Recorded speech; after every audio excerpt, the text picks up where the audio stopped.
They just want you to sit in your chair and go, hip hip hooray, for the Western press and the Western narrative, regurgitating the same old, every single day, without the stop.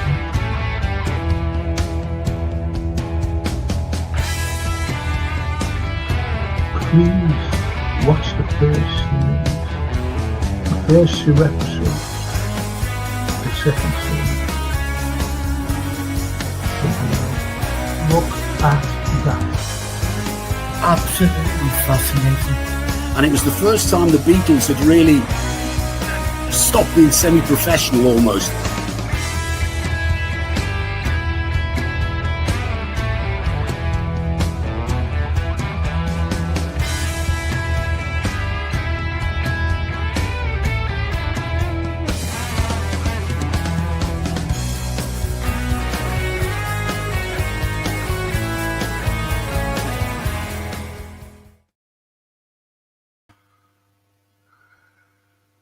Hey everyone, it's football tonight, just pure football, nothing else, and let's see what we can talk about and all this fucking nonsense about Mo Salah. Have you noticed the way the fan base has totally turned against Salah? Have you noticed? Not all, but the majority of them. They're all forgetting about, it's the first time in years I looked at the goal difference, and we're not 0.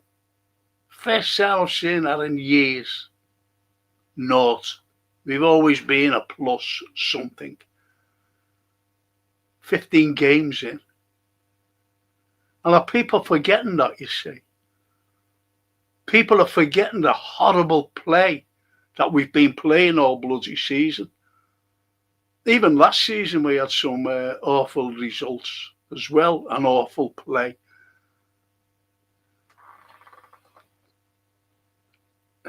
Anyway, we'll talk about that later. Just want to add, got patent services, sponsors of the Frank Carlyle shows, every single podcast. Everyone. And it's, these lads are fully time served, fully insured, both interior, exterior. Get them in. If you're an NHS worker, brilliant, you get a special discount. And also, if you're an elderly person or persons, a couple that is, just get them in. You get a special discount too. That's Gap Painting Services, the sponsors of every Frank Carlyle podcast. See what you've been saying anyway.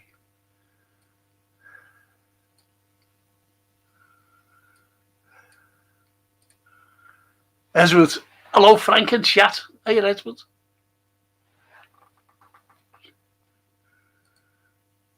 Hopefully Salah gets back in the team on Saturday. Do you know what? I wouldn't. I just don't know. Salah, to me, he's in the top 3 of all Liverpool greats. Of all Liverpool greats. That includes Dalglish, where we all know that. That includes Steven Gerrard, who dragged Liverpool when there was no one playing with him. No one playing with him. And then Mo Salah. And I keep saying it, people are forgetting. I looked at one comment. I looked at a comment today. And I just couldn't believe it. Get onto this comment from some fucking one. And he said, he, she, whoever it was, got all these stupid, funny names. And I said, Mo Salah's been awful. Get onto this. please get onto this. Since last February. Last February. So that's last season. The fella, or whoever it was, must have forgot. I don't know. He must be 4 years of age, to be honest. Because he must have forgot about the golden boot. Coming up to the golden boot. Scoring every week. And records assists from February onwards. This is how bad they are. This is the way the table's turned. I think it's shocking the way he's being treated. A legend. A man who won us the league last season, got our 20th. It wasn't Slot. It was him. It was Mo. If you do the maths properly and you add the records assists and the golden boot goals together, without them, we would never have won the league. People are forgetting that. You know, they haven't got a couple of brain cells that can connect together and give that spark. And they haven't got it. They've only got one. If that. I think it's disgusting. But, see, I go on the premise of what he said. And it was one little quote. Someone wants me out the club. That's what he said. Right at the end, someone wants me out the club. And he was told that by his agent. He was said, you're going to be sold.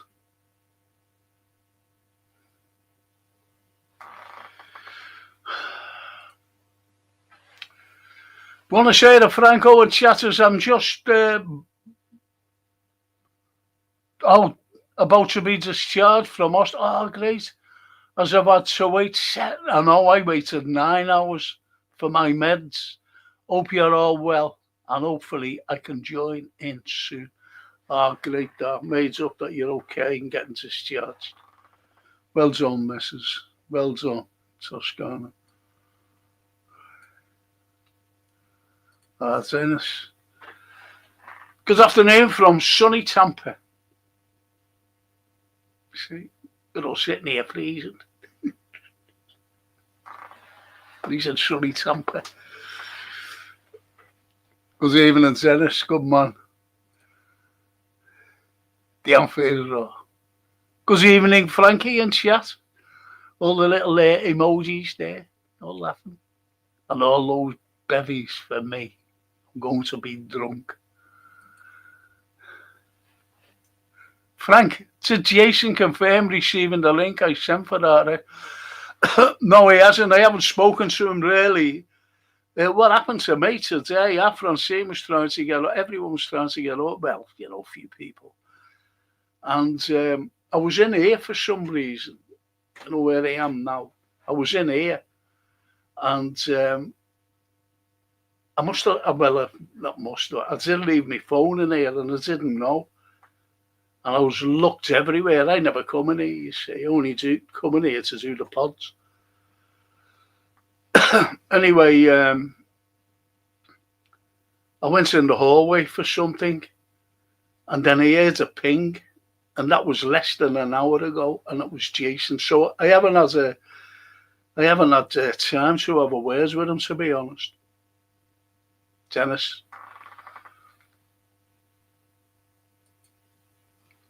Callum. Frank. What live is this? Don't look right. Football. Am I muffled or something? Is this muffled? Is my voice coming across as muffled? Let me know.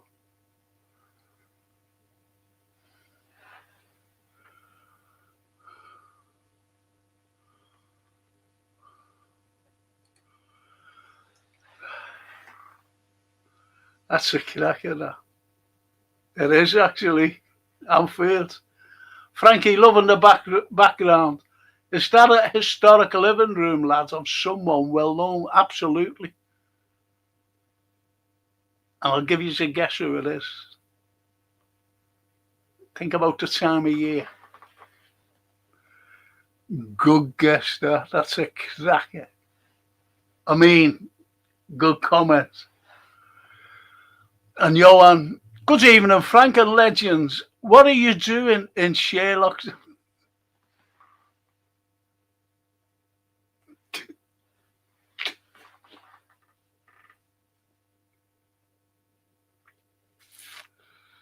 How did you know that? You big eye over the gates. How did you know that?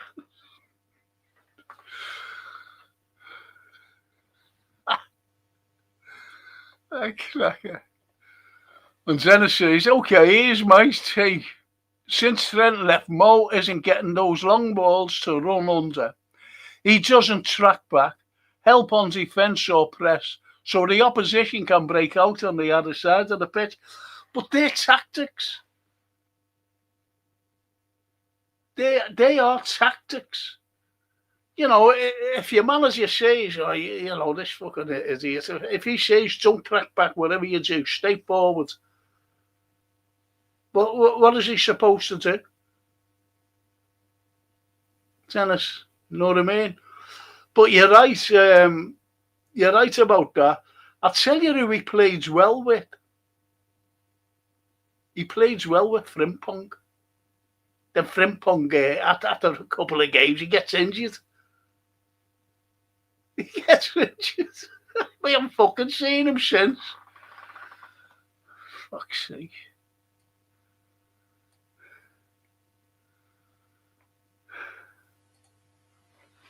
Frankie, I much prefer Stevie G's take. Yes, so does I. Much more measured than Carragher and other ex-Liverpool players. Typical Stevie, understandable. Because he went through it. He went through it with the Northern Irish fella, remember? Anfield, he went through it. Because remember in the Bernabeu, when that prick wouldn't play him, and he knew that that was his last game. It would have been the last game to play at Madrid in the Bernabeu, and he left him on the bench.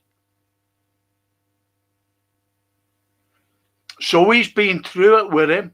I'll tell you who else went through it with him, with the Northern Irish fella. And he came out and said something 6 weeks after he left Liverpool.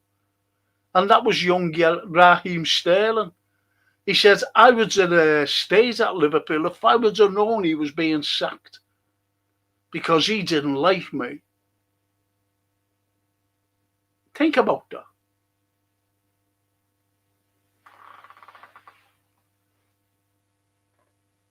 Even Daniel Sturridge said it as well, didn't he? He was on Mo's side. Why can't he say anything? They've all jumped on him, the press, everybody. Fans who haven't a fucking clue.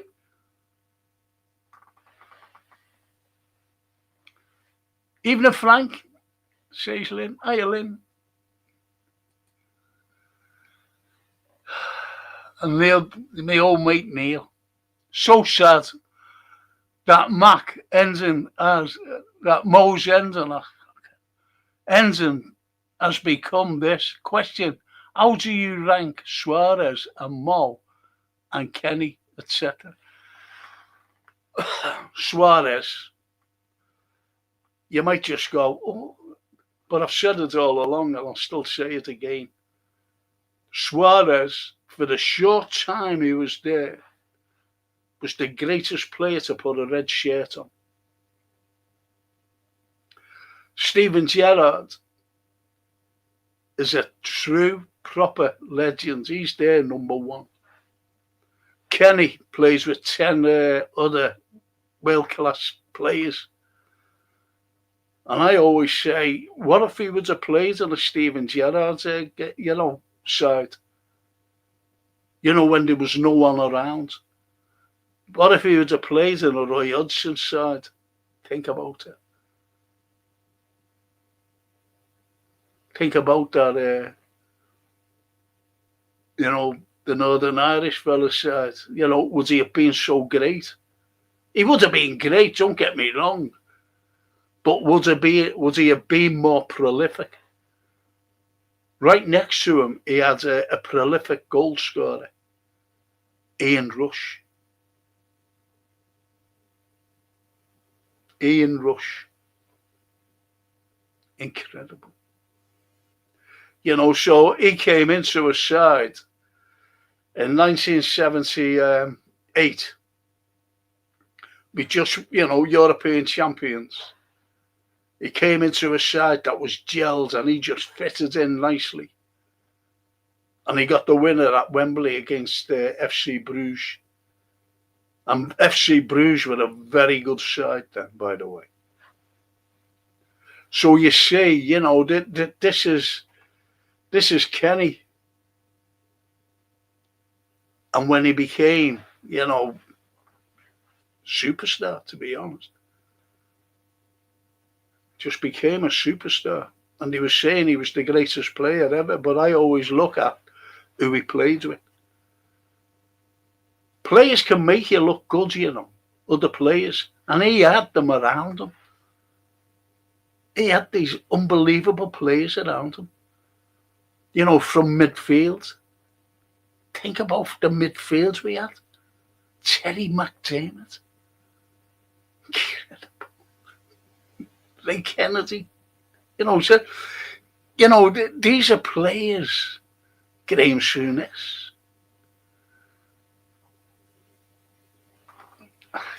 You know what I mean, don't you?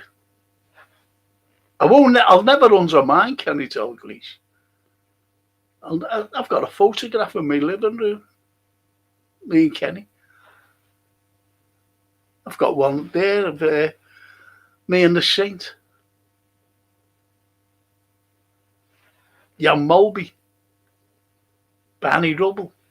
I've got photographs with most of them, to be honest. And they're lovely people, they're lovely fellas. But Luis Suarez, if he would have stayed, he was a devastating player. And we had no one around him. He was just banging them in from left, right and centre. An incredible player. But Mo Salah, think about it. Think about him under Klopp. Think about him when Slot had to play the Klopp way at the beginning of last season. Last season, not this season. And what did he do? He went on and won the league. You're even getting fans now saying Klopp would never have won the league with this team. This is how fucking bad it's going. He would never have won the league last season with this team.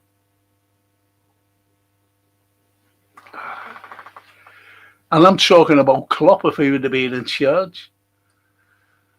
Fucking hell. Johan to Dennis Paparak.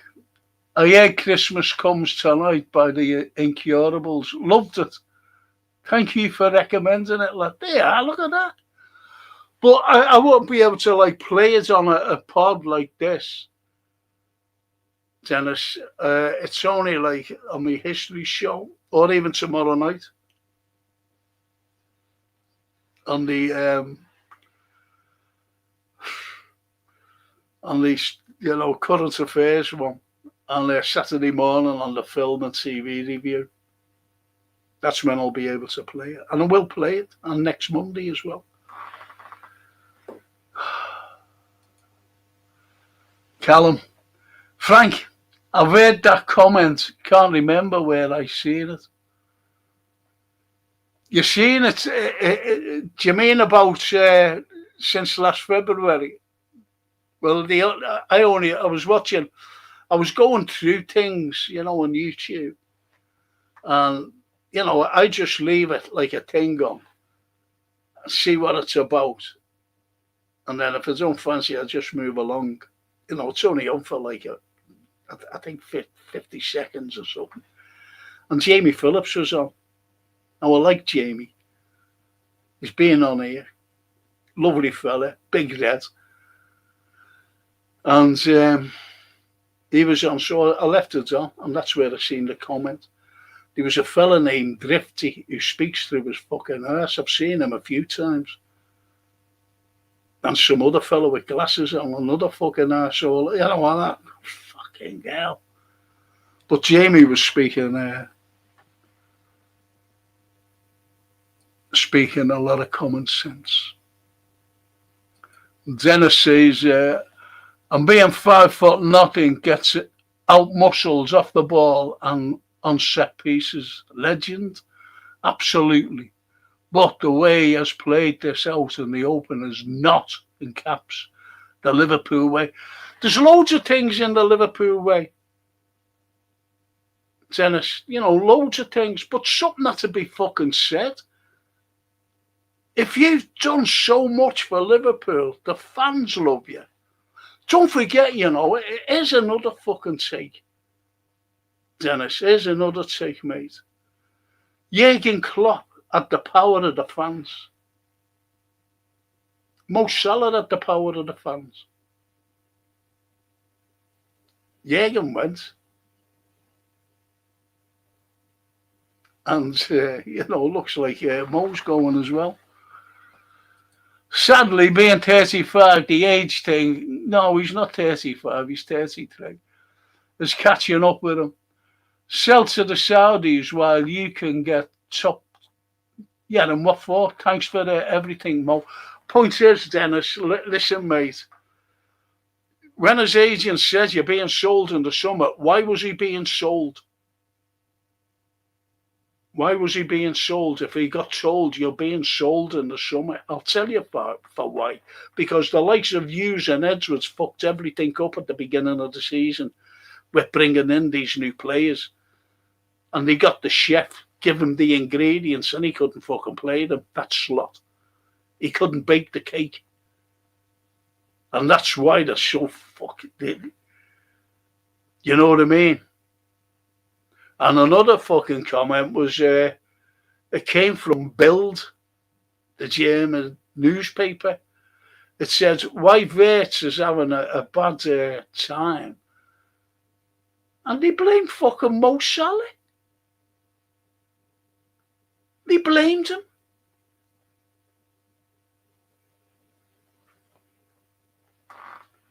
Think about it.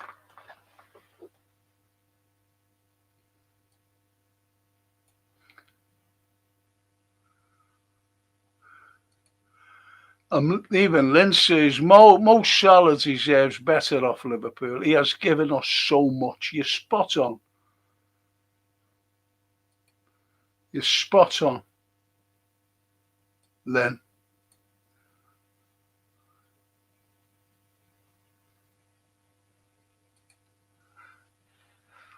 Callum.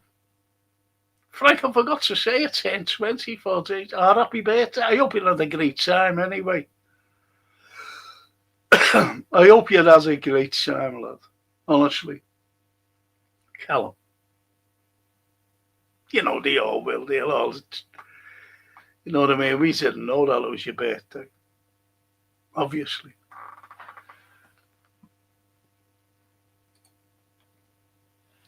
And the lovely little Ellen. Good evening, folks. Good evening, Ambi. Glad you joined us. You heard that Anfield Ross swearing and everything. And everyone else.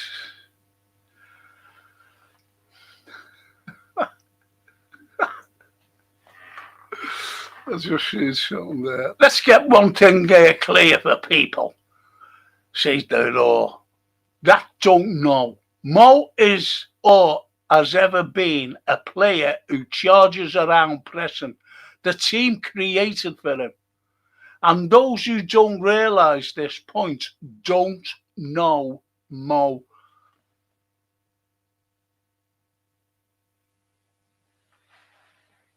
No more to be said on that. No more to be said on that.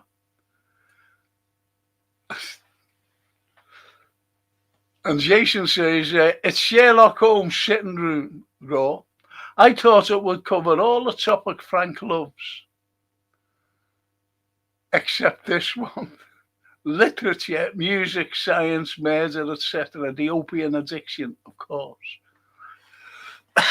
And who got that before? Johan. It's incredible.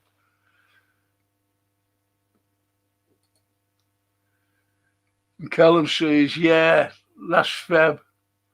Comment, yeah, exactly. And Jason to Dennis, I'll sort that out, my friends. Where did you send it? Is it released with a label? That depends on how much we can play. Yeah, because I made a record, didn't I? And we can hardly play that. And I made it. Me. I'm on a record label. Can't play it. Jeez.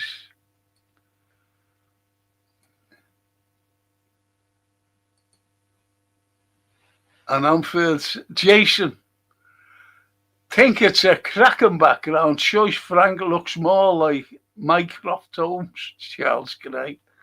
Yeah, he is. Obviously slimmer as Frankie, lad. Do you know what? He's a great actor, Charles Gray, you know. I bet a lot of people don't know. Great actor, great voice as well. Well, in there, Anfield Raw, lads. Charles Gray. Wow. I think if I was to mention Charles Gray, I would have said a bit no one knows on there, knows him. If I was doing a film and a TV review, you know, there was a great English actor named Charles Gray. I bet you none of you knew him. And if you were there, you know what I mean, listening to it, you'd have said, I do. How brilliant. He's up with that. Thanks. All that. Brilliant. Frank, not disagreeing with you at all. I know that. It's a shame and frustrating situation, to be sure. Either way, I think everyone just wants it. Yes, of course, we want to sort it out right away. But it's just a way. It's not you. It's everybody else. They're all picking on Mo Salah. And the only way that they can come out is by saying it's not the Liverpool way. What is the fucking Liverpool way? What is it? I'd like to know. You know, to be honest. Is it you keep it behind doors? But why didn't the fucking club do it? Have you thought about that? If it's the Liverpool way, why isn't the fucking club come out and say something? Why are they saying it? Why are they fucking spieling it everywhere? And that Ornstein, never liked him because he's a mouthpiece for the Liverpool Football Club. And he's been given it that. Ornstein.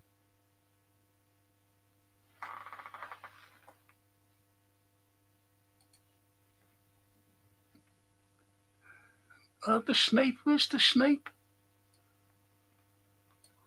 Oh, there he is. Yeah, Callum, happy birthday from the Raw. Snapey, physically, Mo's still in good nick. Of course he is. Okay, he shouldn't have given that interview, as it was, I believe, ill-advised, but to discredit his contributions over the seasons is unjustified. Mo's got goals in him. If they play to his strengths, that's what the Raw said before, Snapey. But they're not playing to his strengths. I wish I've fucking been saying this, and it's so fucking annoying. It's like when I mention a film, no one looks at it. This is the same. Look at the Bournemouth opening game. Look the way Mo scored, you know, and broke a record, by the way. This is what other fucking assholes are forgetting. By scoring a goal on the opening day. He broke all the records from every other Premiership player. He went over from where he was on the right.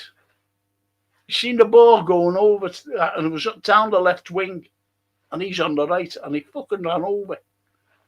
And he beat their defender who was chasing it back, the Bournemouth defender.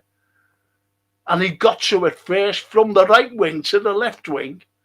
He brought it down, controlled it, beat the fella on the left, went into the area, going into the area. 3 fellas were on him, in front of him. And he just sidestepped them, bang, hit it, goal. That's Mo Salah. Who else has fucking done that? Who? This season. As I said, 0.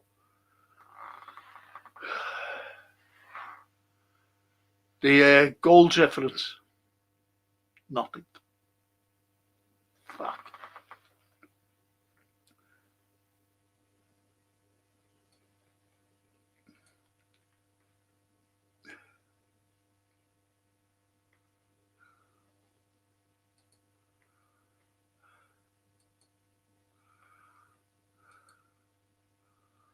And Paulie says, "Hi folks, everyone okay, I hope." Yeah, I think so. They're all good.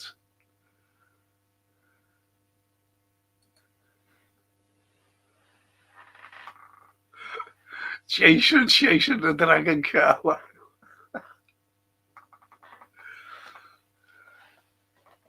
The Sherlock. And his opium. Christopher. Jason. It's a little known fact that Sherlock was a Liverpool fan, so it fits.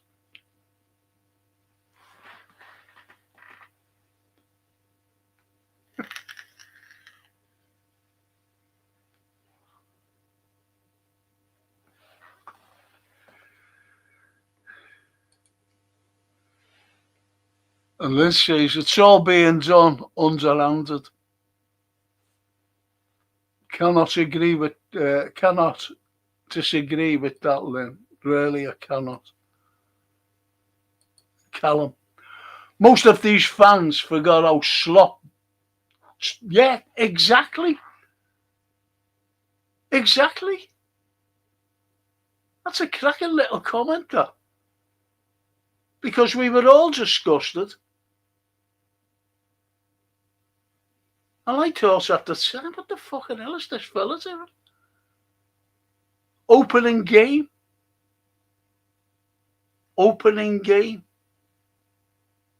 See, I reckon that Slot looks at you, and if he doesn't fucking like the face, you're gone. Like Harvey Elliott. Like, come on, sir. Like a few of them, to be honest. Like Nunes. And the other fella. But what you've got to take into consideration as well, Liverpool have always been a sell to buy club. If you want players, you've got to sell players.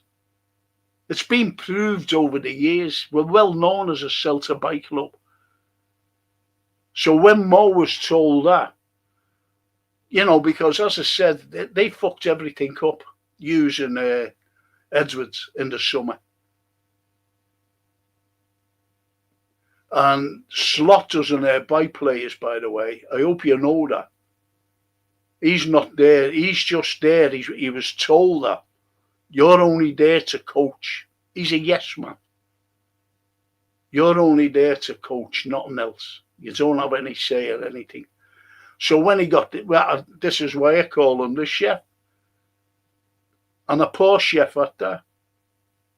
He's been given the ingredients by the top Michelin chef and said, if you want to work with me and in this restaurant, go over there and bake a cake. Here's the ingredients. And he couldn't do it. He's gone back to the chef and said, I don't know what to do with these ingredients. And that's what he's done with these players that came in. You had Ekatike, you know, he started 2 or 3 games well. And everybody was made up. Then all of a sudden he just seemed to disappear, didn't he? And that only was it last week, the week before, when he was great, the last break for France, and when scored a cracking goal, went right through him, bang, goal. And what did the sloop man did? What did he do? Put him on the fucking bench.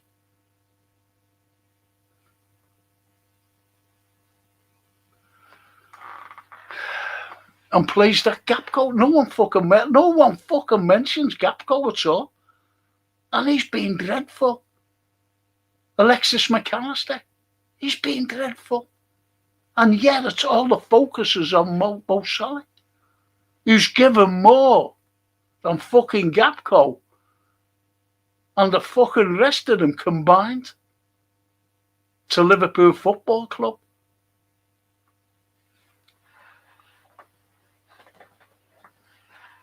Just fucking sick of it. And Jason says, I tried to find a picture of Sherlock's yellow door. It was a lemon entry.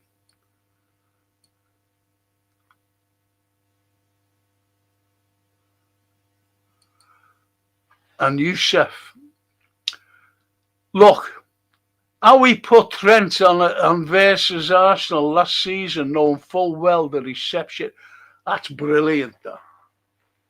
Do you know what? I forgot about that myself. Why do you think Trent went? Let's be fucking honest, you know. No one's really, you know, they said, oh, Real Madrid came in for him. He was still being here at Liverpool, I'll guarantee you that. If Klopp was still being the manager, he would have finished his career here. He was Avengers up captain.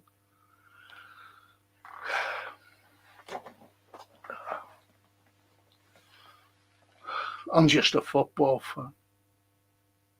But that's a good comment, that Youssef. And Callum Slaughter's played Jones, Szoboszlai, Bradley, Frimpong, Enzo, all at right back, and people call him a tactical wizard. Yeah, someone called him a tactical wizard the other night, didn't he? Some fucking pundit. Oh, it wasn't a reporter. You know, one of these journos, his tactical thing the other night against Inter. We were fucking awful. We got a penalty to beat them. And they were awful. I was very disappointed in it. Very disappointed. But then, you know that I follow Serie A, and I also support the Azzurri national team. I don't support England's one iota. And we've been terrible. The Italian football being awful, woeful.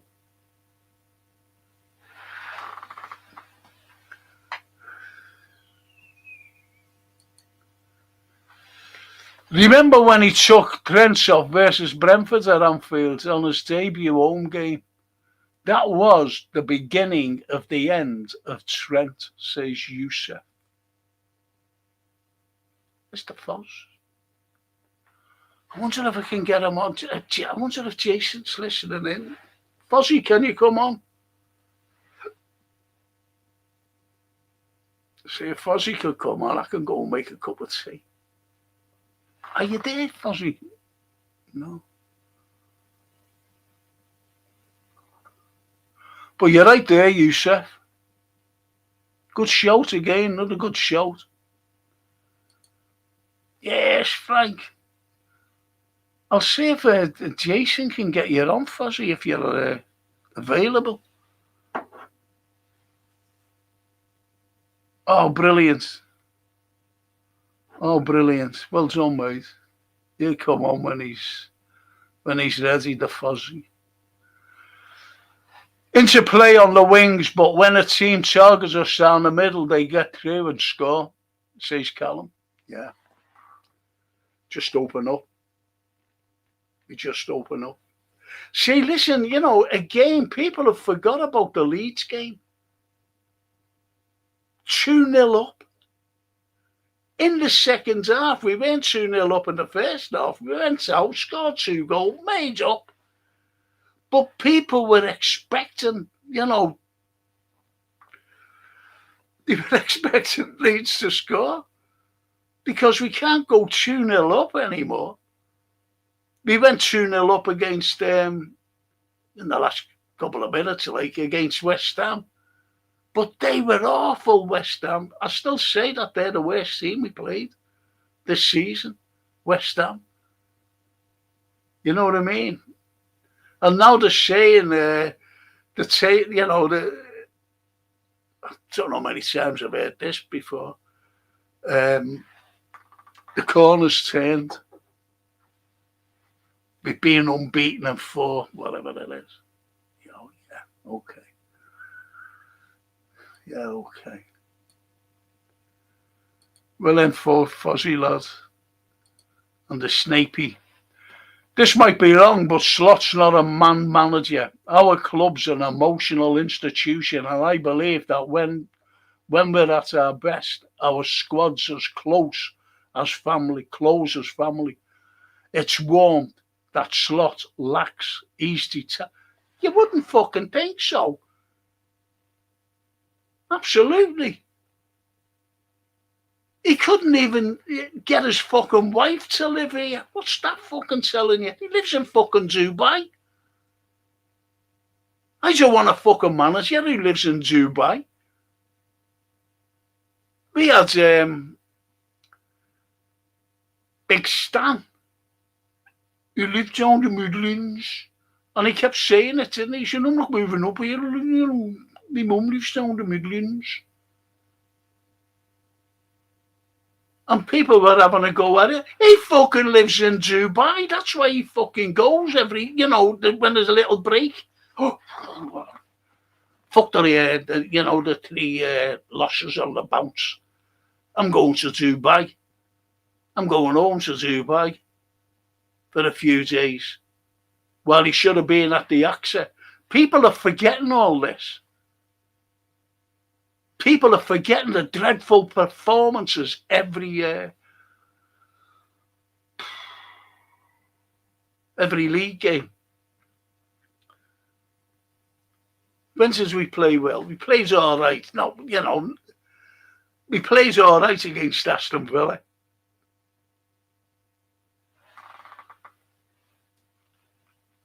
That's about it.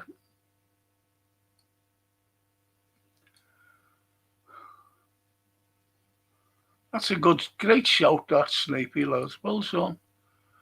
And Callum says, we haven't won 3 games in a row since August. When we win 10 in a row, maybe I'll change my mind on this season and stop conceding.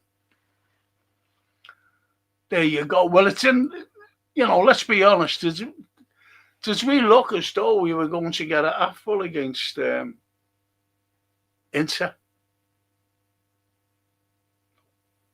Did it look like we was going to get a half-full against fucking anybody? To be honest, no.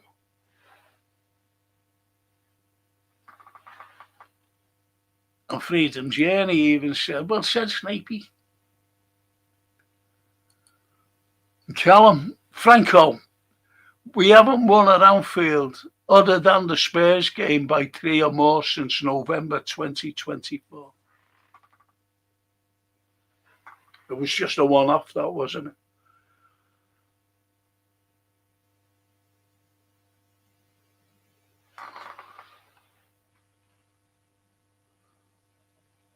I'm backstage. I can't get you.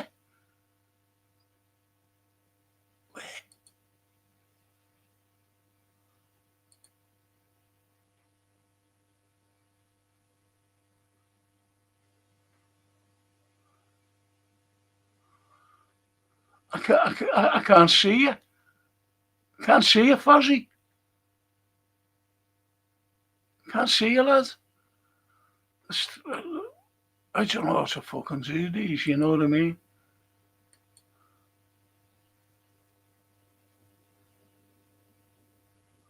Let's see this.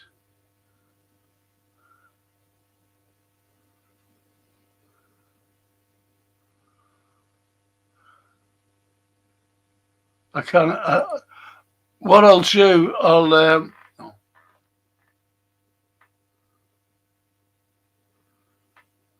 I'll, yeah, look, Fuzzy. Fuzzy's on a different link because I thought we were doing something else. I'll email us over to him now. Thanks, Jay. I'm awfully sorry, mate. I'm awfully sorry. Yeah, because I said to I said to me little partner in crime, Anthony, the artist. I said I mightn't do this thing tonight because I wanted to rest. Then I thought about you lads, and anyway, I misplaced my phone all day. And that's why he said I thought we were doing something else. I think Anthony told him we might be doing something else. But I was thinking, and as the fuzz says, it's okay, mate.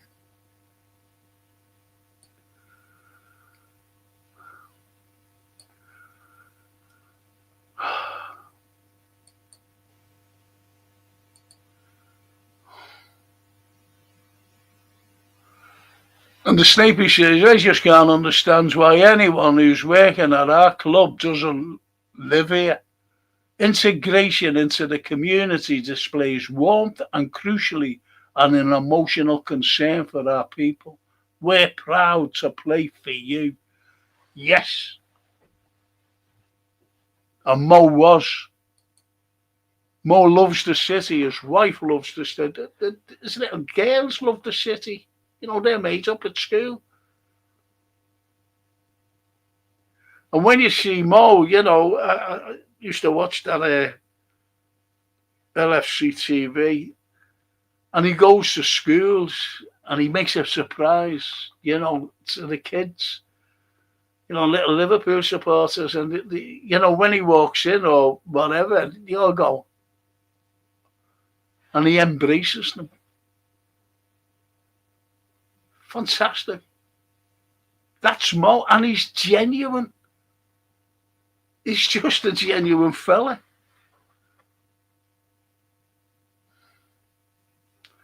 And that's the cause of Spurs' tactics were awful. They finished 17th. You're right there, Callum. And as Snapey says, Callum, that's a damning stat, that. And that's about.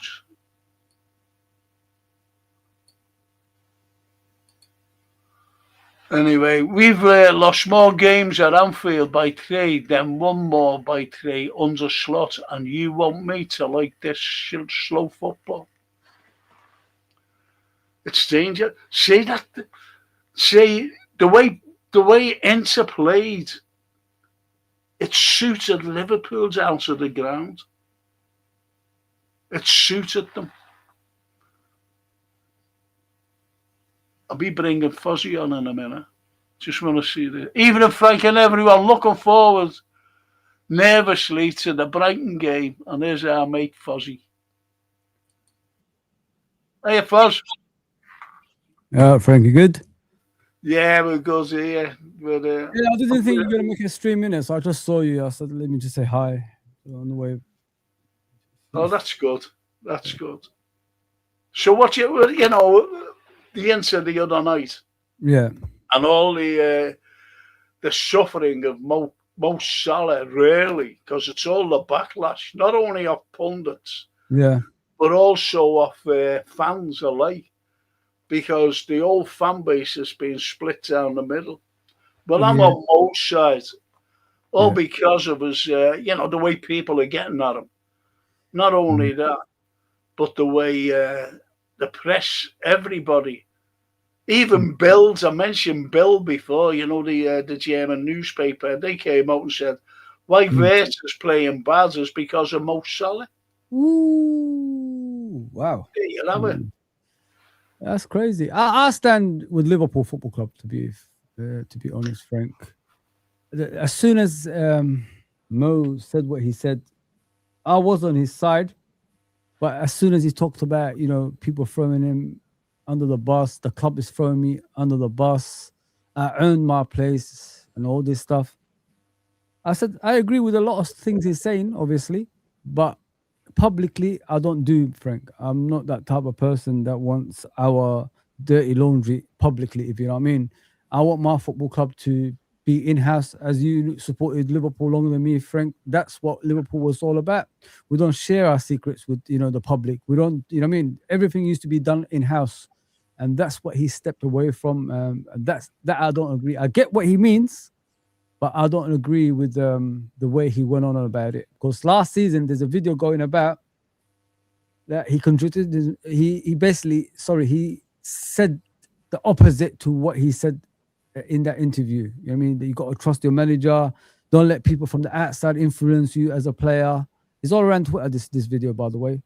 And this is why the fans have done a quick U-turn when they saw that video. That's why people are turning on him. But listen, I'm all Mo Salah. I'm all Liverpool. I'm all everything about Liverpool. So I hope they rectify it. I hope there's an apology in the way. I hope we sort things out, and just concentrate on the football club, because the football club is what's important at the end of the day, Frank. Yeah, but when you get comments, but they've got nothing to say, you see, and all as they throw is,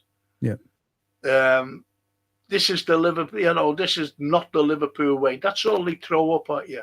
Yeah. Mo shouldn't have said it. Mo shouldn't have done this. Mo should get shut of him, sell him. But it's gone deeper than what you think, Fozzie. To be honest, it's gone a lot deeper, and this is why Mo. He's done everything. Without Mo's, we wouldn't have never have won that league without Mo Salah last season. And this is what people are forgetting. I will mention one comment today that I see. And this fella says Mo Salah hasn't been playing well since last February. Wow. Last February, he was going on through the ends of the season to win the Golden Boot and get records assists. See what I mean about some fans? Do you have a clue? Yeah. It's not just him though, Frank. It's the whole team that's not playing well. Of course it is. You can't blame one person. And the worst part of it for me, Frank, is like we want this guy out, this manager. You know what I mean? Because we know he hasn't got a clue what he's doing. This has given him more ammunition to stay on now. You know what I mean? So I just said, you know what? I don't care about this in and outs anymore. I just want to concentrate on football because things are getting out of hand. And you were sick of it, weren't you, last week? You were sick of it, you said. Yeah, still I want him out. There's nothing changed, Frank. I haven't changed. I want him out. But things are going so bad. The things are going so bad now, we're forgetting about the football club. You know what I mean? So all these arguments around that football club, it's not the right thing, in my opinion. We need to get this football club back to normality somewhere, some sorts. And all this shenanigans around it, it's not the way. But listen, as I said, I agree with majority of the stuff Frank said. So Salah said, but I just disagree the way it came out. You know what I mean, to the public. That's all. Other than that, if you get he's talking to a Norwegian fella. It wasn't man. Yeah. Wasn't a British. But it's the way anyway. Anyway, Snapey says, "Evening, Foz." Evening. And Christopher, hi, Foz. Big up, everybody, man. Sorry, I didn't come on here, to be a doom and gloom or anything like that. I just want. Oh, no. I just want to win and get back to normality. We'll be talking about Saturday anyway now. And Freedom is he says, "Good evening, Fozzie." Good evening, Freedom. Big up, bro. And the Snapey says, "Barry Aldridge, I like a few others, wants some performances that display real heart and desire, giving us everything. You've got it. Prerequisites for any Liverpool player and crucially our manager." They are. bang on and won. Yeah. And Barry says, absolutely, Snapey, your statement reminds me of the Liverpool team I watched in the 70s and 80s. Yeah. And that they played with art. They played with art, as you know, Fozzie. But anyway, you know, this coming Saturday, how crucial is it for Slot? Oh, it's very crucial. You know what I mean? The winning. I said it before the Inter Milan game. I said I have this feeling since what's happened, the team is gonna galvanize and start winning games now.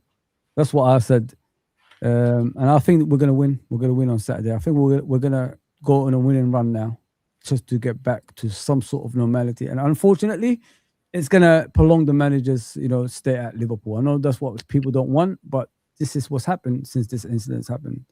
And you saw the game against Inter Milan. Like from 1 to 11, we was just like running about, Frank, like we never done before.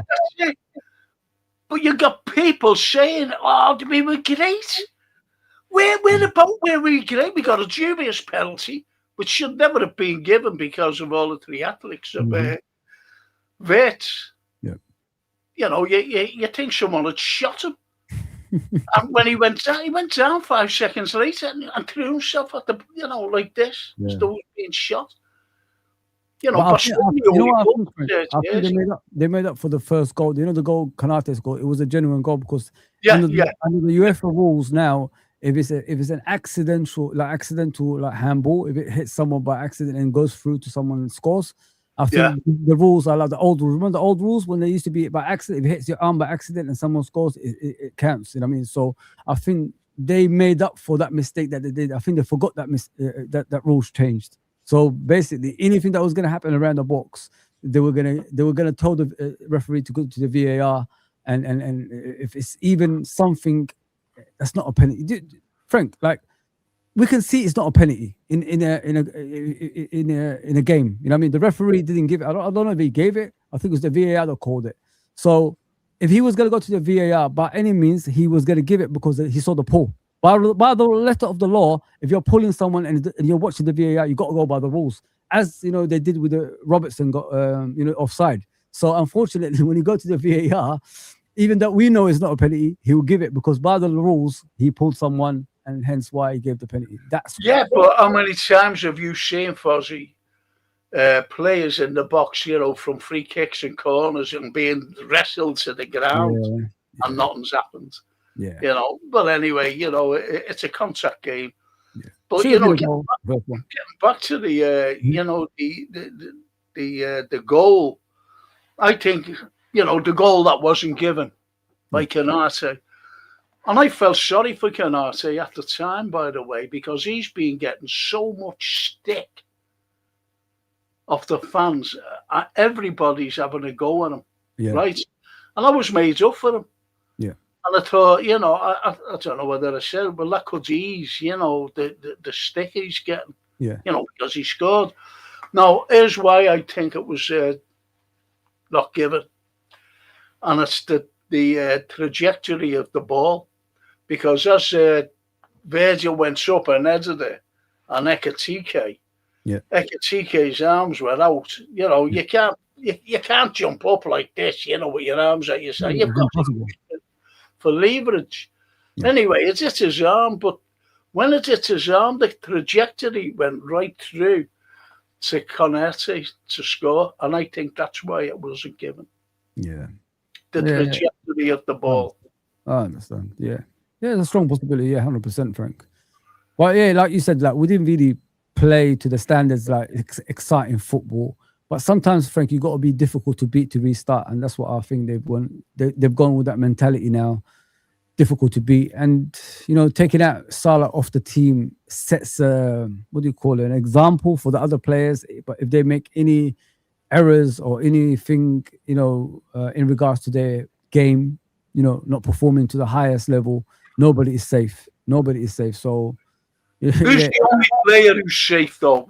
Fozzie, come on, be honest. Who's the only player safe? Probably Virgil. Probably the captain. The captain's the only safe one in the team, I think.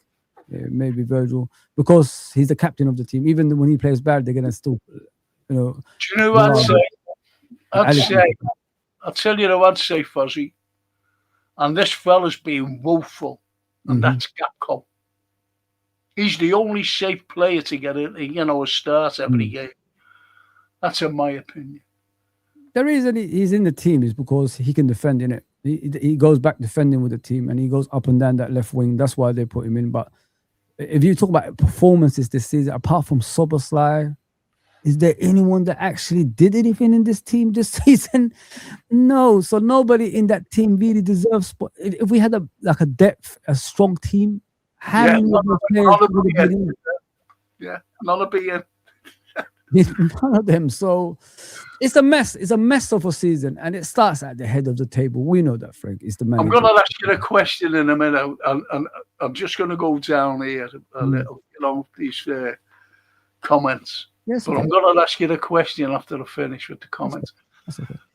TW, Frankie and Fozzie show. Evening, boys. Evening, TW. Evening, mate. Evening. Barry Eldridge, every game is crucial, not just for slots, but for our league position. Yes. Keep that in mind. At some point, says the Snapey, FSG will have to protect their investment. One of those key investments is Champions League. And where we are now, it doesn't augur well. Eventually, it will be a business. I've said that myself, Snapey, and it's no good blaming Vert for the penalty. There are more than him guilty of what you might call gamesmanship. Of course, Barry. Of course, we're not. We're not saying that. We're not really calling them. We're just saying, as though you've got to admit as though being shot. Yeah. Anyway, big up Frank and Fozzie, says Hamza. Big up Hamza, man. What do you think about Alonso? Okay, I'm going. I think he's preempted me. Well, yeah, there's a question and a question. Okay. Yeah. And it has to do with Alonso. If we keep Slot, right, and he's not going to change his system, we're not all of a sudden going to become a super team again. We're not under them. That's my opinion. Where do you think we'll finish if we just keep playing like this? We're gonna, if we play the way we've been playing all season, we're not gonna be, getting in the top four. Let's just be honest there, Frank. I don't think anytime soon we're gonna be that super team everybody wants us to be. But with me, I just I'm out. I've been out for a while. I'm not gonna change my mind all of a sudden because of some incident that's happened and everybody had to perform. We still got that doubt. So a lot of doubt. The team is gonna go, to the direction that we don't want to be in again. But if Alonso is available, I'm for him. As you can see, right behind me, right there. There he is. Yeah, that's what I mean. Okay, well, can you answer Hamza Jazz? What do you think about Alonso? He should be the next manager, 100%. You need someone that could galvanize the squad together, bring everyone back together. Can play the fans as well as other managers used to. Who's better than Alonso apart from Klopp? There you go. Exactly. So yeah, I'm all for Alonso anyway. Exactly. Even now, I want him as our manager. So I'm Alonso all the way in. It looks like he's going to be leaving Real Madrid anyway. The performances haven't been that good over there. Well, Callum says the fans singing Arnie Slaughter's. There was lads actually there saying they weren't singing. Actually, at the San Siro, Liverpool fans saying they weren't singing. But if you look at the game goers, Frank, there was interviews on Sky Sports, and majority, Sky Sports, Pro Man United, everybody knows that. They were asking them questions about who do you follow? Like, whose side are you on? Are you on Salah's side or are you on a Slot side? And majority said Slot. To be fair, Frank, a lot of them said Slot. They said like I would have been on Salah's side if he didn't do that interview, and we heard about it probably in the background. But other than that, like, he can't do that. They said that he can't do what he did, doing it publicly. So I'm on Slot's side. Anyway, Snapey says, that's bang on, Barry. Gamesmanship is rife. Dubious or not, Frank's right. We weren't sparkling, but I do think we were a bit better. I thought we had more balance when Bradley... Yeah, he plays well, Bradley. Yeah. But the point is, I look at... When we beat West Ham, West Ham were very poor. They were. They were very poor. And when we beat Inter, they were very poor. They were very poor. Now, I watched I never watched it. I watched the highlights, I must be honest. I watched the Manchester City Madrid game. And the way both sides played, they were brilliant. Yeah. And we played nothing like the pair of them. Nothing like them whatsoever. And, you know, this is who we've got to win the Champions League. And CW, Jurgen's favourite for the Madrid job. You ain't going to go there. I was going to say that as well. I forgot to mention that. You know, it's only what Hamza's saying. Gerrard as his number 2. I think he will. What I was going to say to you at the beginning was, I think he'll bring Steven Gerrard in. Most probably will, because you do need that. You know, someone. Well, he knows him, innit? They played in the same team together for years. So if he brings him in, that's not a bad shot. To be fair, it will settle everything down around the top. If you know what I mean. So if you've got both of them at the helm, maybe it's a good thing for Liverpool Football Club, and you know, them two working together can strive to, you know, better things as well. So why not? Why not? If it's going to benefit the club, I'm all for it. That's what I'm all about, Frank, to be fair, mate. But what you think of Jurgen? You know, what's TW Jurgen's favourite for the Madrid job? Thing is, he lives in Spain now, doesn't he? Yeah, it's something like that. Yeah, he does, yeah. So, you know... I don't think Jurgen likes the circus, does he, Frank? You know what I mean? I don't think he likes the circus, Jurgen. I think he's all about, you know, building a team from nothing and turning them into something. If you look at it, all of his previous clubs, the 3 clubs he worked at, Mainz, Dortmund and Liverpool, he built them from nothing and turned them to something. So I don't think he's that type of manager, because he rejected Man United, didn't he? He said, I don't want to be around circus. So there you go. Yeah, well I hate game goers. Most of these game goers are tourists. What they don't sing at all when you see them on TV. The thing is, I know a hell of a lot of Liverpool lads are away fans, and they're absolutely brilliant. Yeah. But they're just like, they don't really comment on anything. They just say, get behind the team. That's all they ever say. And I know them personally. And they just say, get behind the team. So anyone who says, get behind the team, they've got no comment to follow through. I said to 1 or 2 of them, I said, we get behind the team. And so they've got nothing to say then. They can't say anything because that's all that people say. And it's like another thing as well that was never ever said by this particular gentleman. And, you know, don't support us when we lose, you know. And Shankly was supposed to have said that, and he never ever said it. And these are the people who just throw that quote in front of you because they've got nothing to say. It's as simple as that. That's true. I hate the phrase game goers. I mean, I meant, yeah, of course. That's Barry Eldred. Yes, Snapey, I like Bradley. I get excited when I see him play alongside Szoboszlai and Ekitike.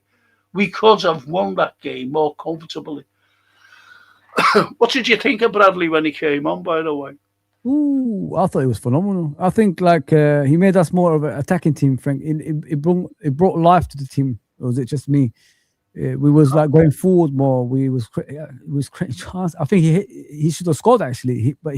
I would if I was him, I would have aimed for through the legs of the goalkeeper, Frank. You know what I mean? Then he could have scored, but he hit it straight at the goalkeeper, unfortunately. But Right down down his throat, and but then again, you seen how dangerous he was. Yeah. You seen how dangerous he was when he came on.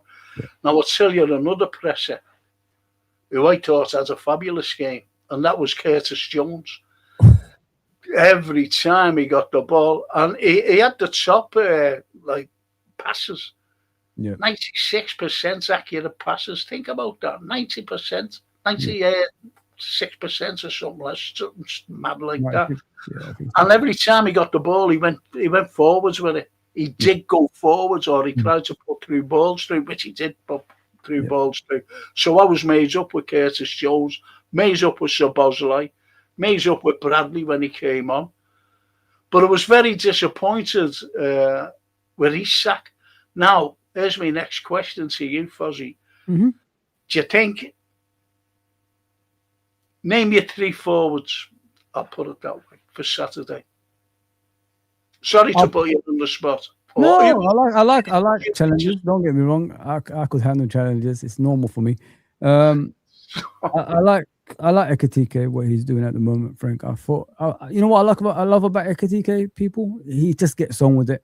He doesn't get involved in politics or anything. He just gets on the pitch and gets on with it. He doesn't care about the price tag. He doesn't care about anything. He just wants to play football and win. That's it. And that's the attitude I want from my striker. At the moment with Isak, he looks like he lost a lot of weight. I don't know what's wrong with him. He's getting pushed over too easily. Every single time I'm watching him, he's slipping all over the place, nearly injuring himself when he's actually slippering. It looks like the ones that could, pull a knee or something like that, the way he keeps slipping over. Yeah, I think him coming off the bench for now is the best option for him because, since he's come to Liverpool, he hasn't really settled in yet. So maybe coming off the bench and changing games for now until he could have that momentum, of goal scoring is the way forward for him. Because, we've seen it with Jurgen in the past, Frank. When he used to bench players, they came back stronger. Maybe this is what he needs. I mean, the coach speaking to him, mate, things are not working out so far. You're not integrated with the team properly. Maybe if I bench you for a bit, maybe things will change. So, because we bought him for a lot of money. I know everybody's going to say we bought him for 125, whatever it was, and we don't want him on the bench and all that stuff. But he ain't making anything on the team. He's not doing nothing when he starts. So if you slowly integrate him into the team towards the second half of the season, maybe we'll get a better Isak as time goes on, Frank. I know the price tag is what plays a lot, but the thing is, Frank, look at us where we are in the league, mate. We're 9th or 10th now. You know what I mean? So whatever we do with him doesn't really matter. It's getting Liverpool to win again that matters the most.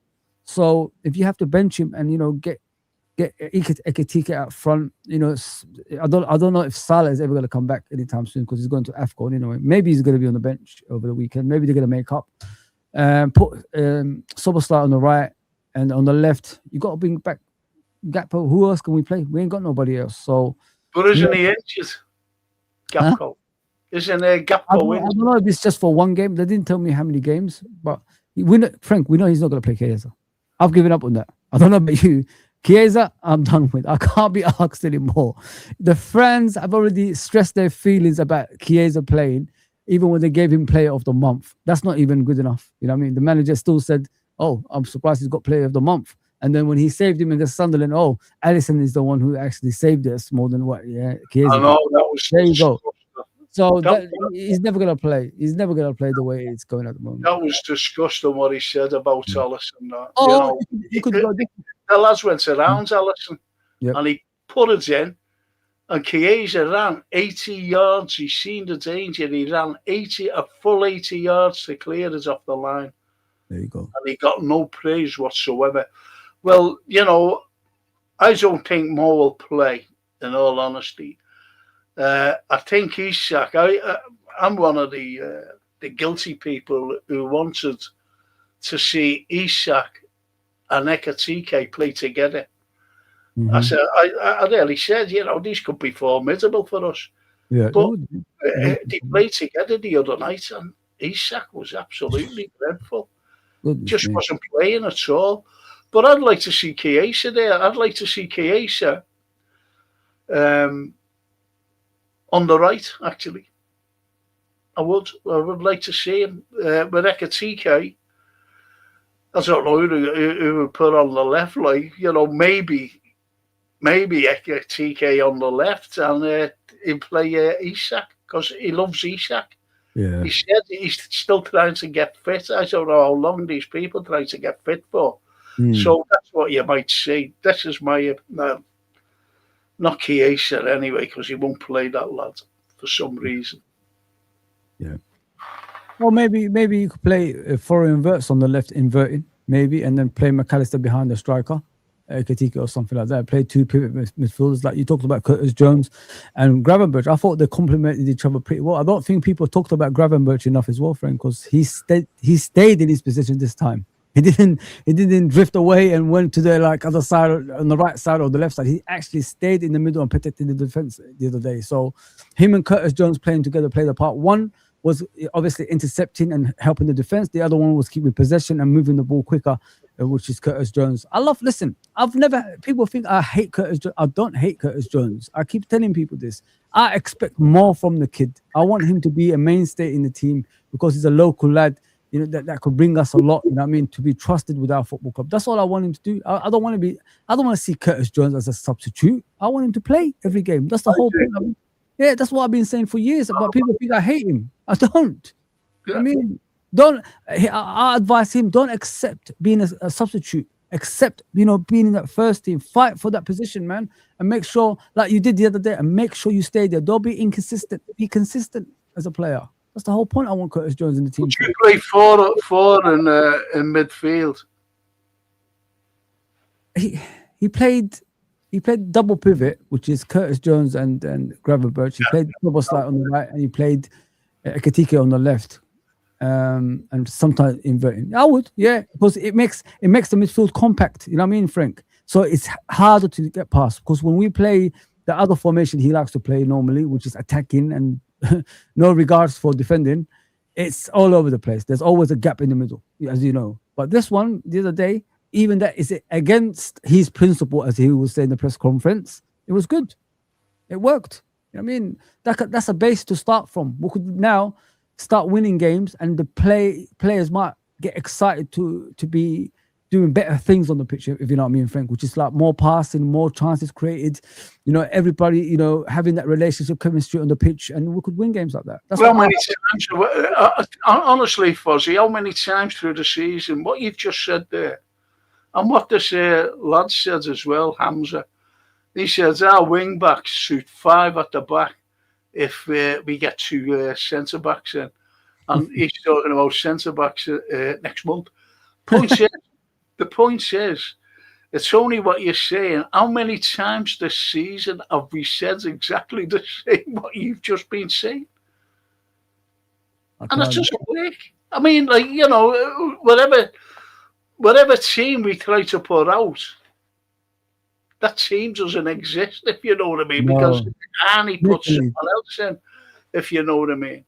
Well, it's make-believe, isn't it? Because we know the next game he will change things again. That's the thing with this manager. He just can't help himself. He thinks he can't help himself. Can't help himself, yeah. And Carlyle says about the fans. I meant our own fans. Oh. My bad, lads. Thing is, I'll just say something about what Callum says there, and he's spot on. Our own. And you're there away fans saying, I thought the atmosphere was brilliant at Anfield, and it's not. Half of the time. I brought my little granddaughter. She was 12 then. Yeah. I was made up that I brought her to a game. Yeah. Because I wanted to, I've been with my 2 grandsons. So their little sister, Sophia, brilliant. I brought her and I was made up. He has a great spec in the main stand, Fozzie. And this is Jenna. This is as a 12-year-old. And she said, I was shouting, And she said, Granddad. I said, what? She said, what are you shouting for? I said, because that's what you do. I said, you shout at the referee. You shout at that fella with the flag, the linesman, and you shout at the opposite players. And she said, but you're the only one who's shouting because we were at the big stand. You see what I mean, Foz? Yeah, I know. You know, that's a young girl who's a big red, you know, with his sack on the back. Do you see what I mean? And that's the way it is, and that's all that Callum's saying. It's a library. Anfield's a library nowadays, to be fair, guys. It's not what it used to be. Yeah, it is. I sit in the main stand, and I could attest for it as well. Frank is right. The main stand is the worst out of all of them. There's just no life to that. No life at all. It's corporate, though, isn't it? Yeah. But the thing is, majority of the people have GoPro, and they just put the videos like this every single time while the game's going on and being played. And I think, how are you watching the game? You know That's what I mean? That's what you see all the time. All the time. These little cameras they have on their hand, handheld cameras every time, Frank. And I think to myself, where's the singing goal? Where is it? Then you got to look at it from a point of view, Frank. This is how football's heading. Unfortunately, the fans don't really matter anymore, because if you're taking away the local fans, then the football doesn't really matter. You know what I mean? Because I can't get tickets. I don't know about you. I know, Frank, you've got links with the club, but I can't get tickets every single time. I only got one ticket, is a hospitality ticket for the 1st of January, which is the Leeds game. That's the only one. Other than that, I can't get tickets at all. I'm a member. I've been a member for years and years and years, and I'm still can't get it.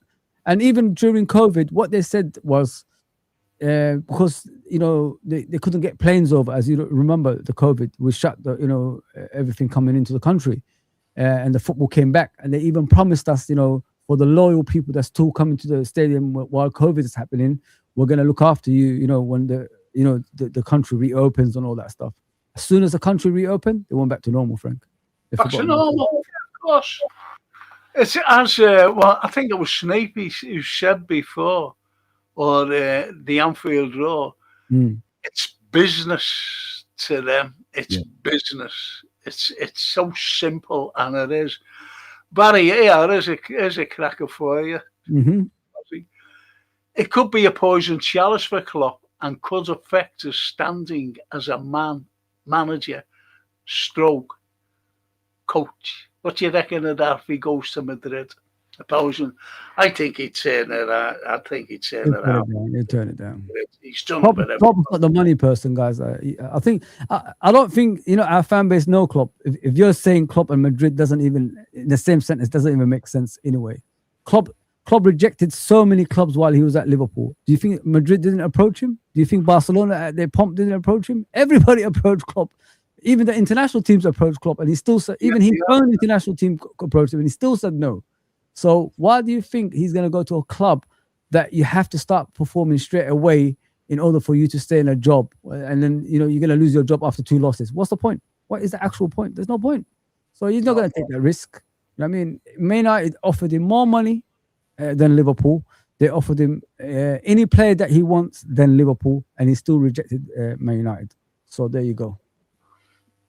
There you go, and that's it. Well, Callum, let me go through some of these because I think these. Go for it. And Callum says Klopp is mostly likely to replace Simeone at Atletico Madrid. Yeah, I agree with that one. And Snapey says Klopp won't manage Madrid. Reading the German press, he's a long way from returning to football management. But if you listen to Bills, if you read that, says about Mo Salah, no, I'm not having that. But, you read it anyway, and I do know that you speak fluent German. Snapey, I do know that. Callum says Klopp would suit a little. TW says, we have lost our identity as a club. Edwards, Hughes and Slot don't give a damn about the club like us fans. In brackets, it's just overpaid job to them, not a religion like it is. What do you think of that comment there? I agree. I don't know about the religion bit, but I agree with the sentence. What he's saying. Football in the Premier League. I don't know if you guys noticed. I think majority of the team, probably about 13, and there's still some in the Championship, is American owned. It's a business now. It's no longer a fans club anymore. So we're slowly. That's why I said to you last time I was here. I'm worried about football, Frank. And I said to you, it's heading towards a direction none of us wanted to go as football fans. We're history and tradition kind of people. These people that come to our clubs, they don't give a shit about history and tradition. They care about the finance. So hence why all these clubs are, foreign owned nowadays, including us. And when you're trying to make them care for the football club, it never works out because they don't care. You know what I mean? You're begging people that don't care about your football club to care. And that's how football is headed, unfortunately. Even when you watch football nowadays, is it attractive to watch? No. You know what I mean? Where's the art of the game? Where's the long range shots? Where's the art of the tackling? Where is the beautiful goals we used to see back in the day? Where's the team, playing for the badge and things like that? That don't exist anymore. It's slowly heading towards a direction all of us are going to be against one day. I'm telling you. I'm not even lying about that. Football's too robotic now. I'll tell you now, when you said that about foreign owners, you get a lot of Americans.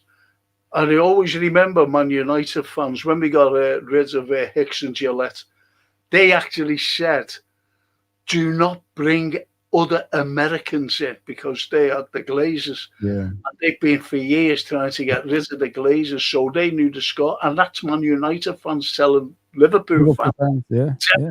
Don't get them in. Anyway, I reckon, and it was John Henry and that Werner fella. I don't know whether you remember this, but they wanted to play a Premiership League game in America. And I think that'll go that way. I really do. I really think that some Premiership games will be played in America in the very, very near future.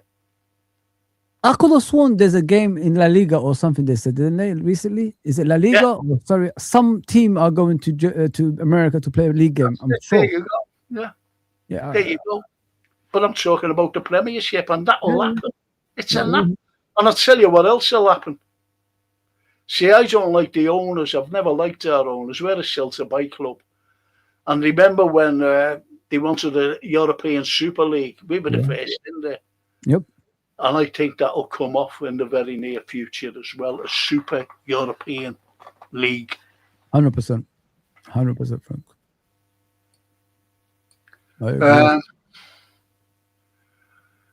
Snapey says, and this again, this is a good thing as well to comment on. And he's talking to Barry Aldridge, the Snapey. It's such a pity Bradley's so injury prone. I think if young Connor got an injury-free run, he'd blossom. The cross for Ekatike's second goal at Leeds shows his capabilities. What do you think of that? Oh, and he is. Yeah, look at this. And it's Callum. Gapco out till January. There you go. And here's Callum's, I want you to comment on this. Here's his team. Okay, Allison, Bradley, Canate, Van Dijk, Kirkes, Jones, Gravenberch, Szoboszlai, McAllister, Eki, Bert, and Isak. What do you think of that team? Oh, Bradley's suspended anyway, so you got to put Gomez there anyway. So Bradley I think he got a yellow card against Leeds, didn't he? So he's suspended. Yeah, he's out. So you got Gomez instead of Bradley. It's more or less the team that beat Inter Milan. It is more or less the team. Yeah. So it's with the exception of Kirkes, coming in for Robertson. Yeah. I think Kirkes gets a lot of stick as well. Unnecessary. That's my opinion. Let me say something to you, Frank, and the chat. Yeah. You remember when we had Jurgen, when the new players came in, and he tried them out in the first couple of games, then he realized the Premier League is too tough for them. What did he used to do, Frank? He used to slowly integrate them into the team. That's what he used to do.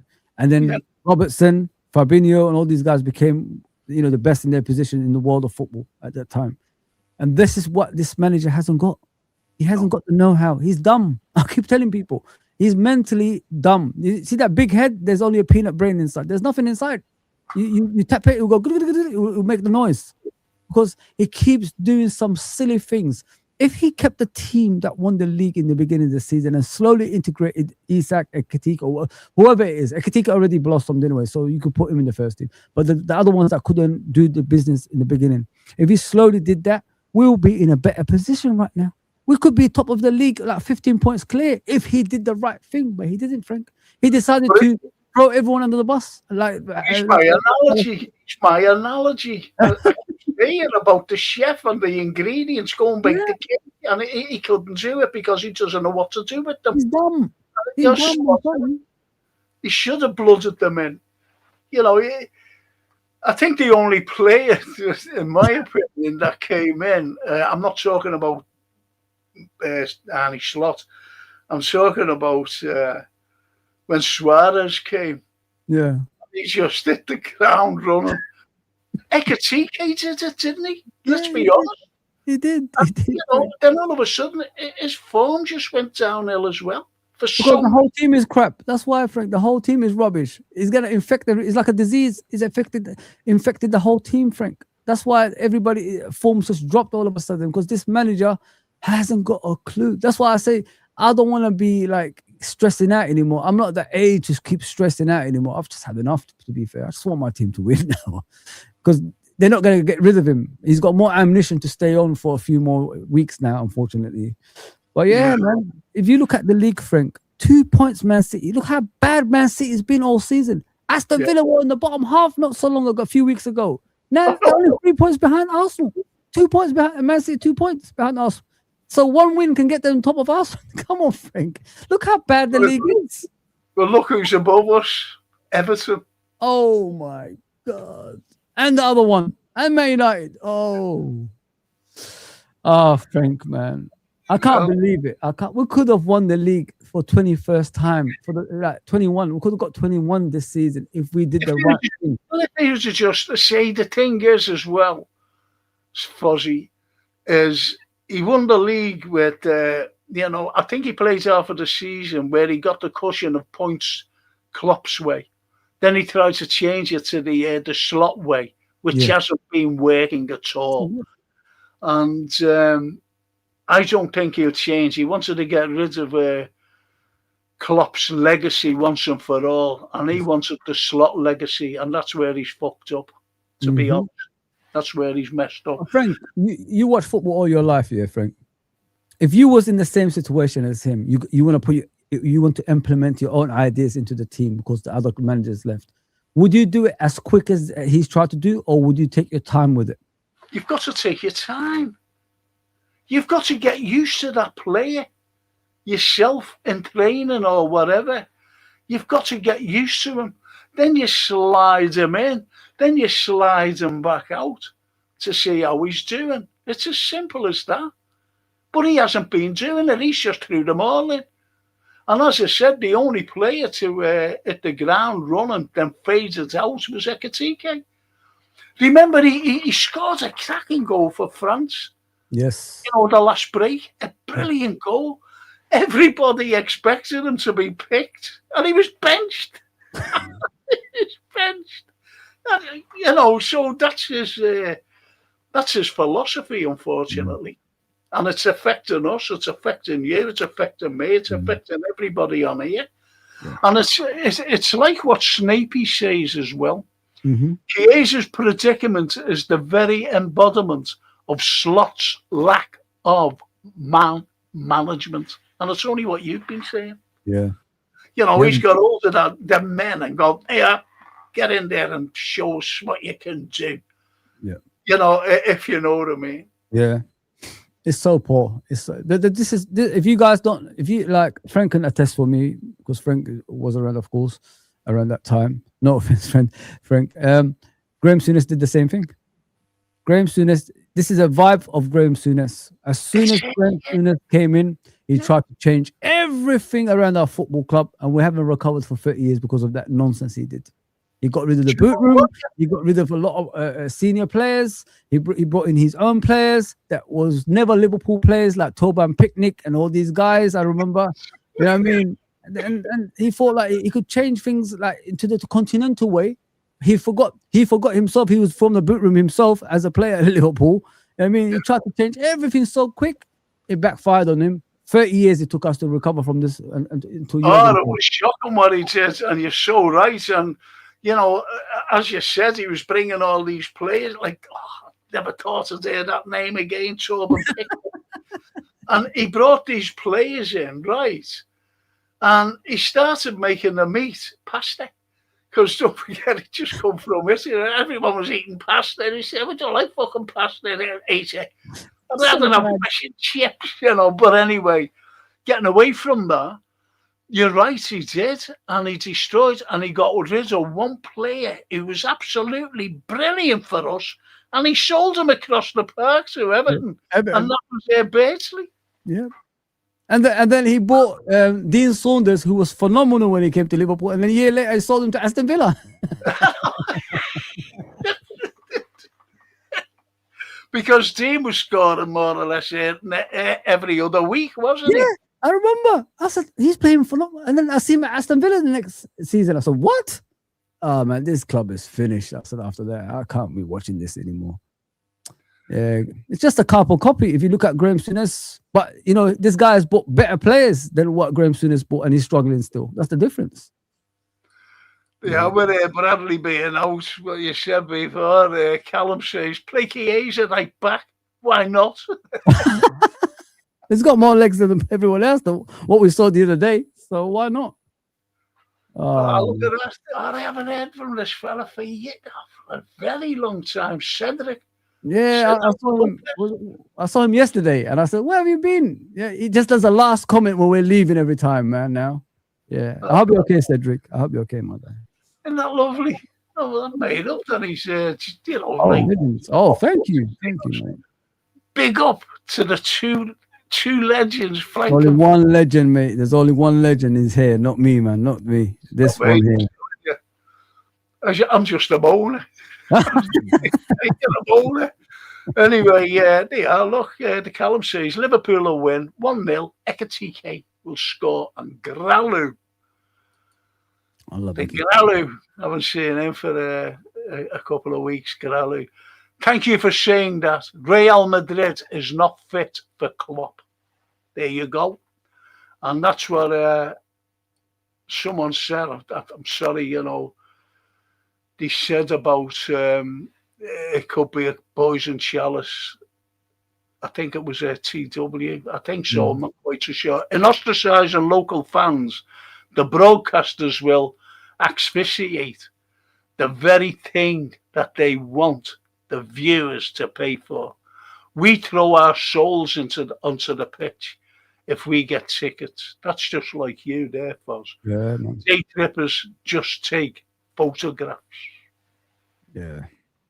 We go, as I said, Fozzy, you know, you've got a big difference with the fans. You know, you and I, the likes of Snapey, the likes of Gralu, the likes of Cedric, the likes of Callum, the likes of everybody who's on here, Christopher, the lot, CW. We're all fans. We go there, we shout. You know what I mean? We shout, we cheer them on. The unfortunate thing is the way it's changed. And as the Snapey says there, you know, you get the I've got nothing against that. Honestly, I've got nothing against our fans, you know, from around the world. I've got not. I was in the Kenny Dalglish stand once, right? Mm-hmm. So I was sitting there, made up. And anyway, you know, they all come around. We're all shouting like that. And I turned around to this fella, honestly, and I went, "Did you see that? Did you see that?" And he looks at me like that, and I went, "Did you see that? You know, the way you do?" And he looked. I was surrounded by a load of foreigners who didn't speak fucking English. They didn't understand me because I just sat down and just fall on, you know. Frank, do you know what it is, Frank? I don't know if you saw the Maguire goal. Have you seen when he scored at Anfield recently and he ran towards the Kenny Dalglish stand and you see those fans taking photos of him? I'm thinking to myself, he's supposed to shout abuse, not bloody take photos of him. Oh my God. Yeah, little slabhead. And you know, do you remember, you know, talking about photos? That was the best thing last season. Mm. was when Mo Salah ran over to the cop and took a selfie. Yes. He's taking a couple of selfies, you know. I thought that was humorous, Yeah, brilliant, it was. everything. And amazing that Suarez can drop racial slurs and bite people and still be adored.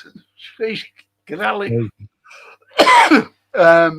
Salah says he's being scapegoated and he's a pariah. Make it make sense. That's right. Mm. That's right. But then again, you know, he bit a couple of people. He was a vampire anyway, you know. I don't know. I always remember him. It's no use. He's gone now, you know. Suarez, and we're talking about. I don't want to bring race into this because we're not racist. No. Honestly, we're not. And Colin Dyke says, looking very festive there, Frankie. Where's Tiny Tim? I'm talking to him there. He's got earphones on and the baseball cap.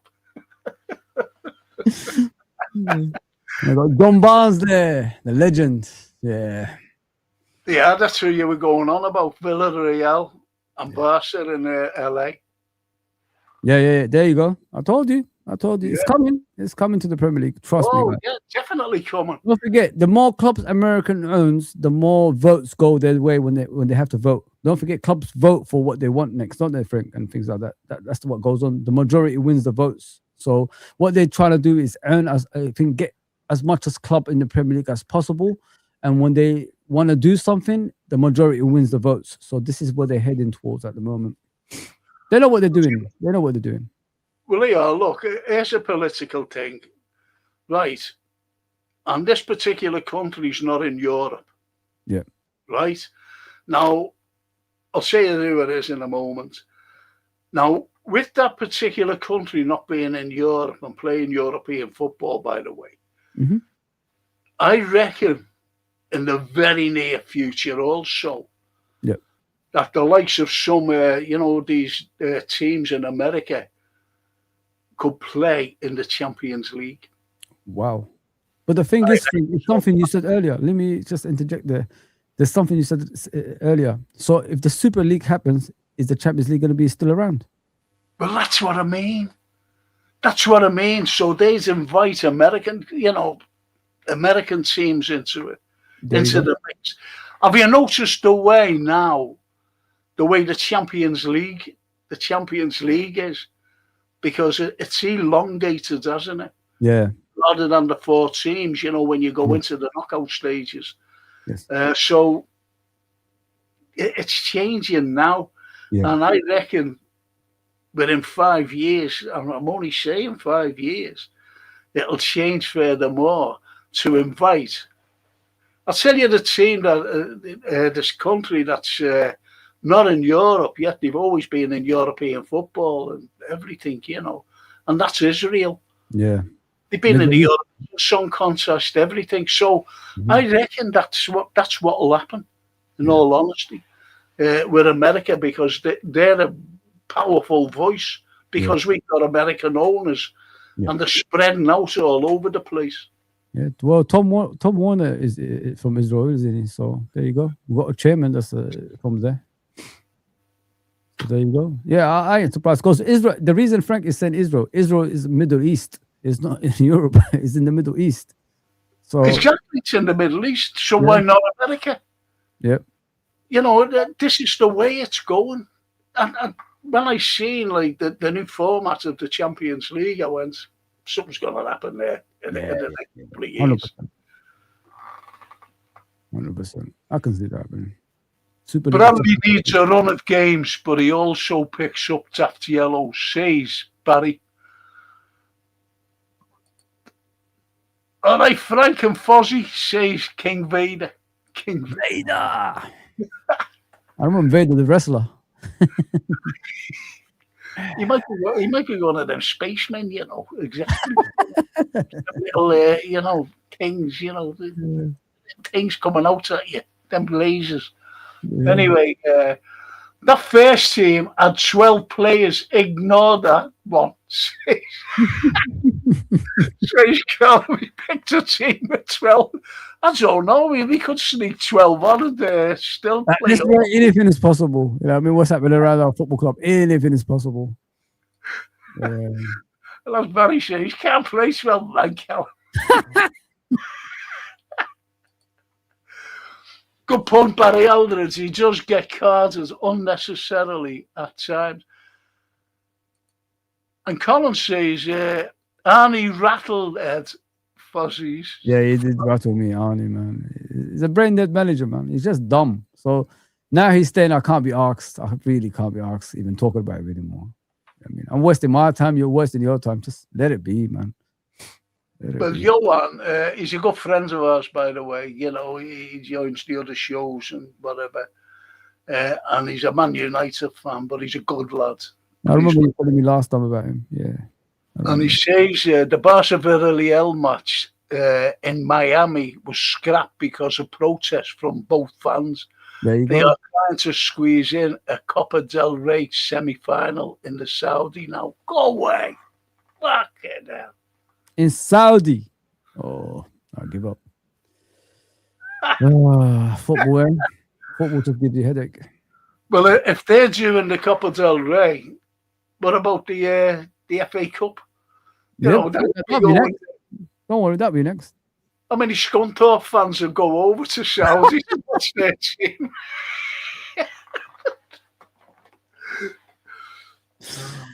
And Freedom says, exactly, Fozzie. Doesn't take a genius to realise you need to gradually embed new players. Yes. Everyone knows that. Apart from we still wouldn't win the league with 12 columns.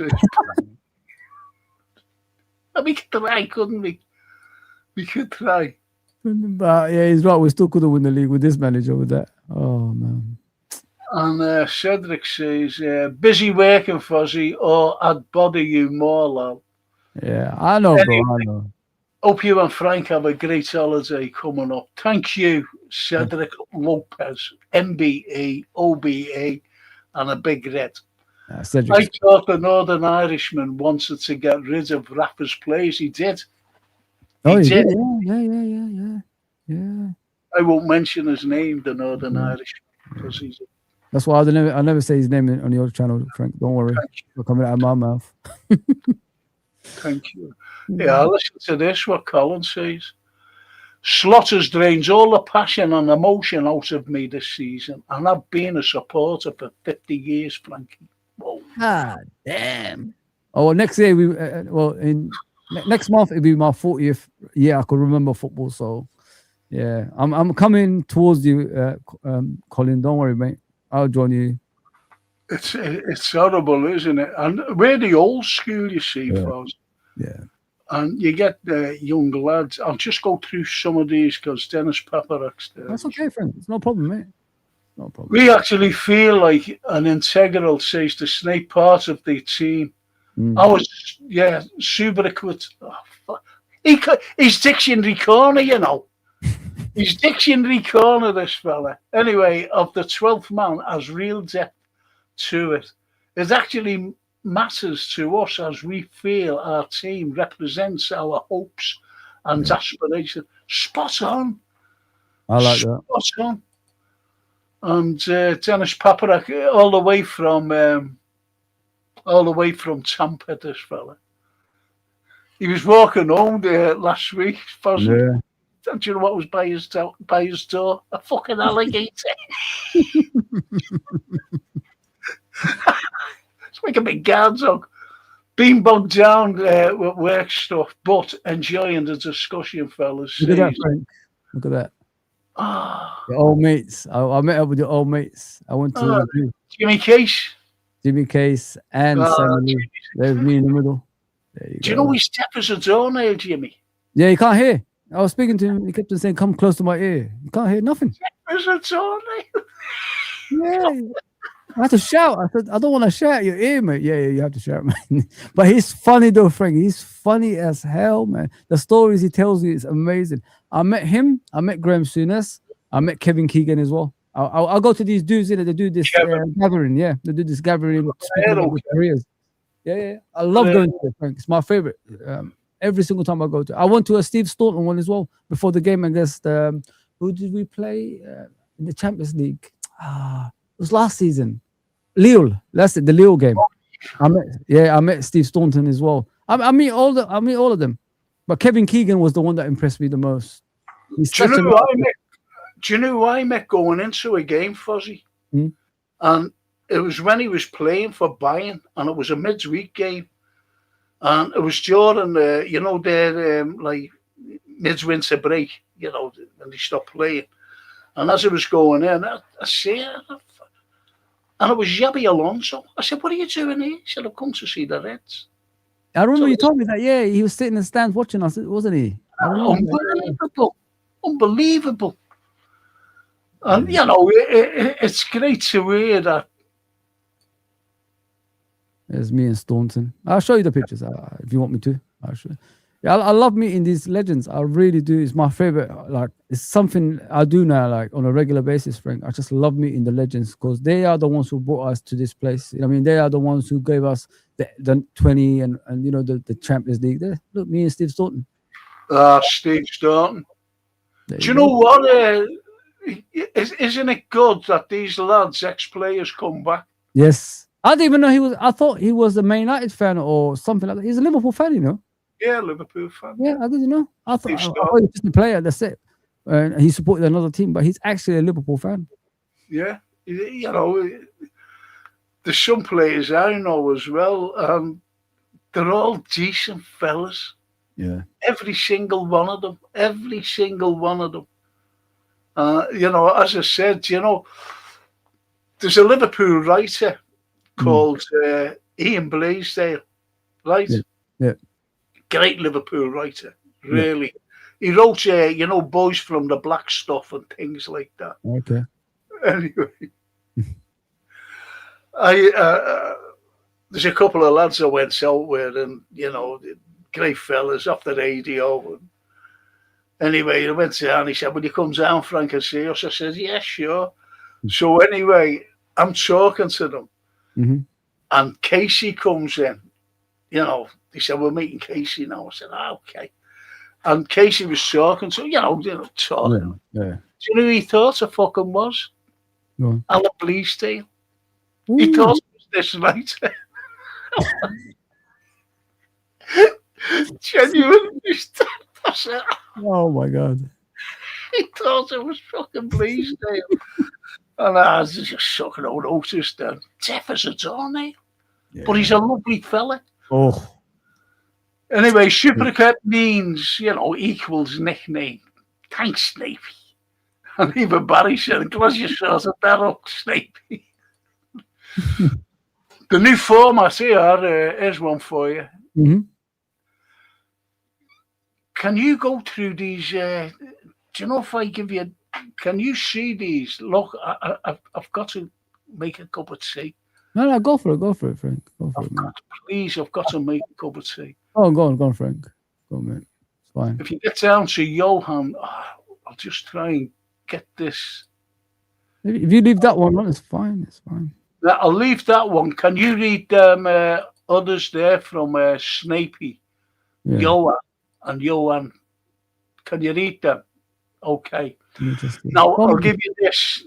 I'll just make a quick cup of tea, honestly. Mm-hmm. This new format of the Champions League is a precursor to European Super League. It's a clandestine way of the big clubs' owners getting their own broadcasting rights. That's a crack of that. Well, we spoke about that, haven't we? But can you talk about that, please? Your hand one, yeah? Okay. Yeah, no, talk about that one first, the Snapey one. Mm-hmm. Then you can go on to Johan, if you don't mind. Lots of the big clubs owners getting their own. Of course, listen, that's the whole point. That's what Frank keeps telling you guys, Snappy. if you look at these owners that we have in the Premier League, it's always about making money, and this is what they do at the end of the day. And when your club becomes a business, it's about the finance. That's the when we keep hearing the business noise, it means financially gain. Financially, making money out of the football club. So this is why these people are here. They're not here for love and all that stuff. And we always said FSG out, FSG in. They don't give a shit about that. I mean, you could say whatever you want, but it's, as long as they're getting what they want, and all these stories you're hearing about, we're making our own money to buy players and all that stuff. No, FSG were millionaires when they first came into Liverpool. Now they're billionaires. So it shows the exposure we gave them, the shareholders that's coming into their company that they got because of Liverpool Football Club. We gave them the platform to go out there and get whatever they want. That's why they're billionaires now. So yeah, you're spot on about the Champions League. It's getting their own broadcasting rights and everything like that. That's the whole point. These guys are here. They do that in their own country. Why would they give a shit about other places outside their country? There you go. So it is what it is. Let me just see what your hand is. I hope I cleared it up. I don't want to go off topic or anything like that. It's always about broadcasting and all that stuff, bro. Then they're never going to change. You can't change these people. And we want them to be loving and caring and all that stuff. That's gone. That's gone out of football, Snappy. This is the way football is heading at the moment. It's all about finance and all that stuff. And unfortunately, we've fallen for that trap. Like Frank said, Man United fans warned us, don't get these people in your club because you're going to end up like us. And then all of a sudden we did the same thing. And we're begging FSG every single time. Have you guys actually noticed? Like, we're begging FSG to buy players. We're begging them for this. We're begging them for that. We should not be begging. Liverpool Football Club outright should be getting whatever they can get. Yeah, so it is what it is, man. So let me just see whether Johan one is. Sorry about that, guys. I'm just going through the comments, man. Johan, where are you? Wow, yeah, there you go. While Frank is away, let me just read out your comments. Sorry, guys, I'm just looking for the comment section. I don't know where Frank always leaves it. That's another thing as well. But I appreciate everybody that's on here. So, Johan, you're saying Barry Aldridge, I like a few others want some performances that display real heart and desire. Giving it everything you've got is any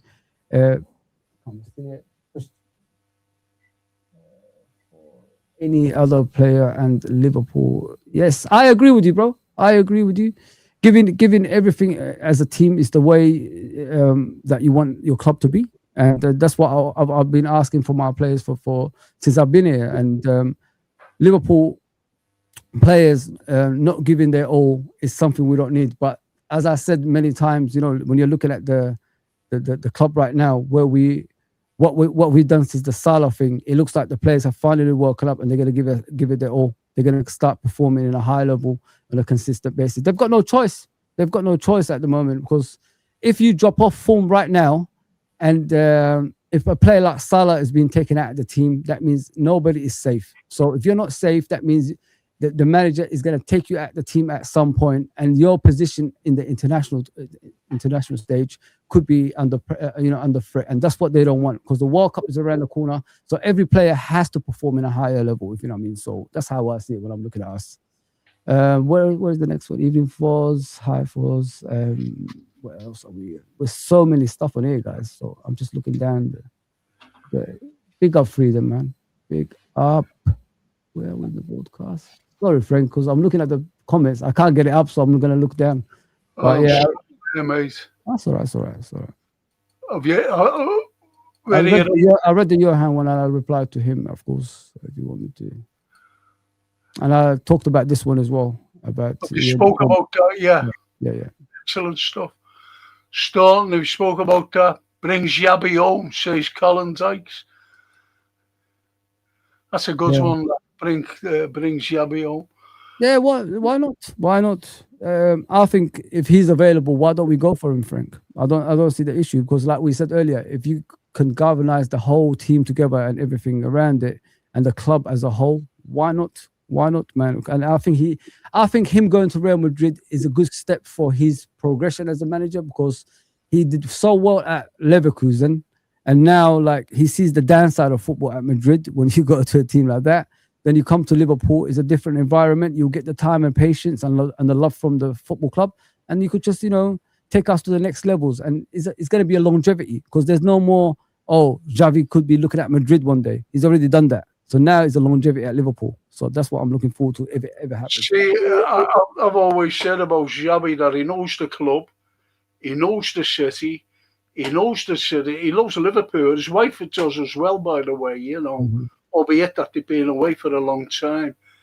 As I said, when he was there, forget what match it was during that, a midweek game it was, when he was playing for Bayern. And I seen him, so, I've come to see the Reds. That's all he said. I've come to see the Reds. Not like anything else, I've come to see the Reds. Shook hands with him. I went to where I was going. And he went in the players' entrance, to be honest. Anyway, I think he was, and I think he'd bring in Steven Gerrard as a number 2. That's if he came here. And there is something. Have you read the Callum one? Have you read that? No. Well, okay. Give us your predictions. Oh, we will. I think we're going to go on a winning run now. I honestly think that. I think we're going to beat Brighton by 2-0 over the weekend. I think something like that. Okay. I'm glad you said that. How many games would you give to go on a run to save slot? It's got to be around 10, something like that. I say 10. Around 10, because he put us in so much of a damage. He's got to earn it back, Scott. Frank. He has to earn it back, Frank, somewhere, somehow. You know what I mean? And Callum, that's what he's got to do. He can't be forgiven this quickly. He ruined this season, guys. Like, think about it this way, yeah. You got to look at the league. The league is not even in a good position. Even in a bad form, we could have won the league somewhere, somehow. You know what I mean, Frank? We could have been way clear in the league somewhere, somehow.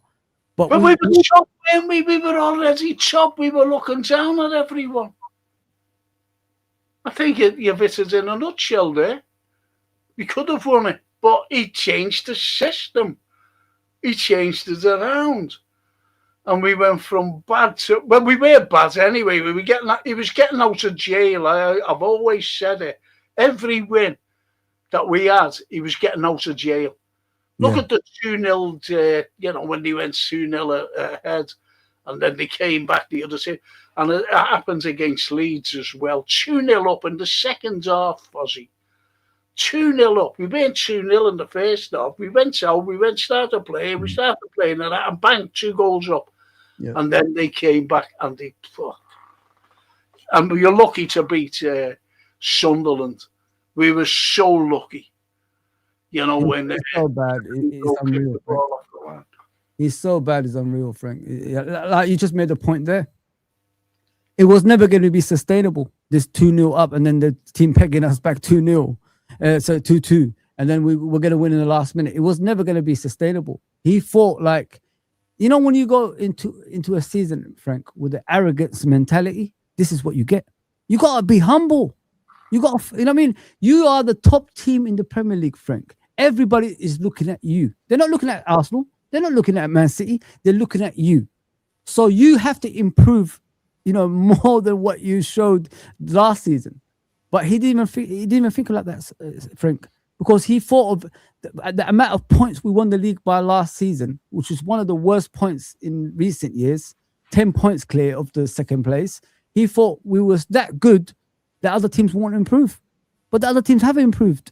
They got players in every position. They got the depth. Why is Arsenal top of the league this season? Because they've got the depth. Whenever a player gets injured, there's another one replacing him. Is going to be doing the same performance. That's why.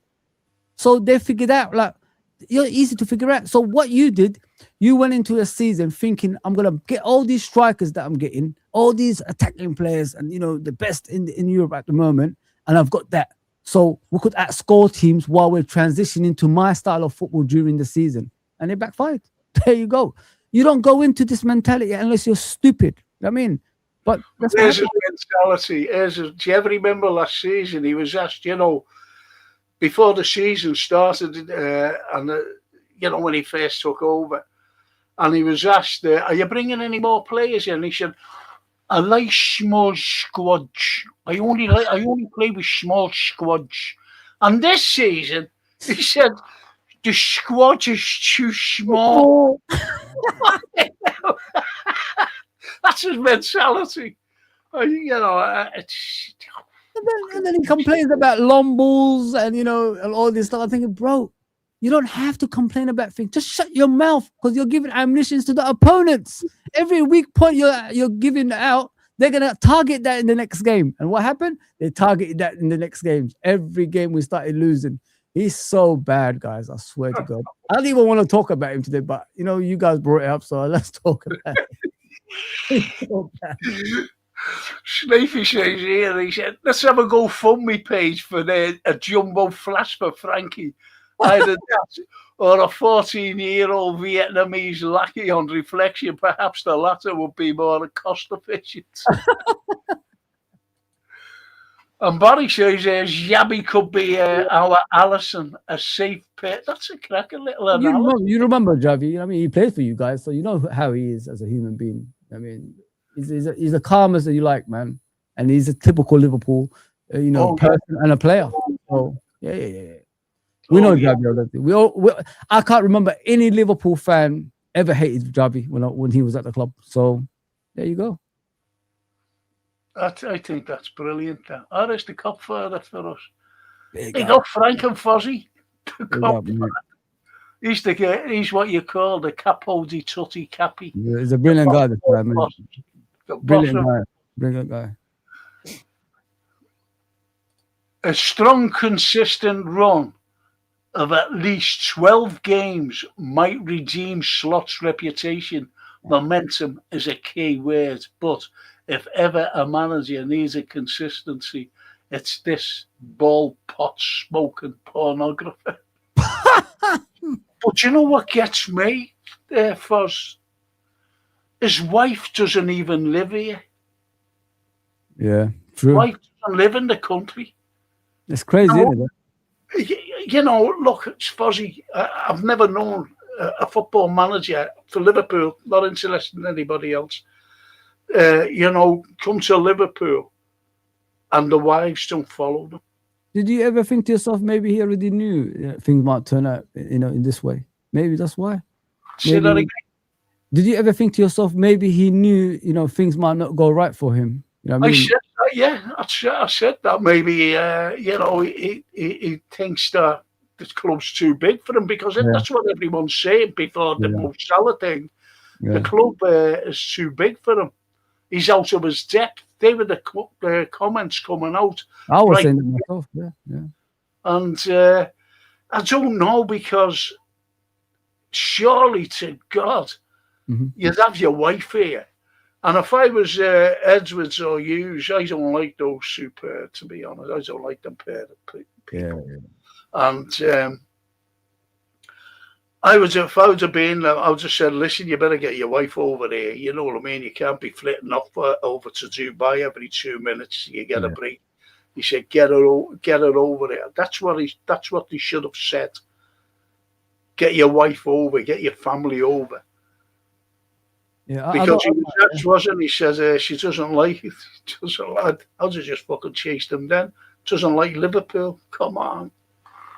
Wow, that's a bit weird. I mean, like, this is Liverpool Football Club. To me, when I look at Liverpool now compared to London, Frank, I prefer Liverpool, to be fair, mate. I'm being serious. I've been a Londoner majority of my life, nearly all my life, because I came here as a baby, innit? So, yeah, London is not London anymore. And when I visit Liverpool a lot, it's completely different to London. If you ask me now, what's my preference? Liverpool is my preference. Liverpool. Well, Snapey doesn't come from Liverpool, but he went to a match when he was a younger lad, and he went. He's a Liverpool supporter. He came as a young lad up to a game, and he says, "I'm going to come and live here," and he did.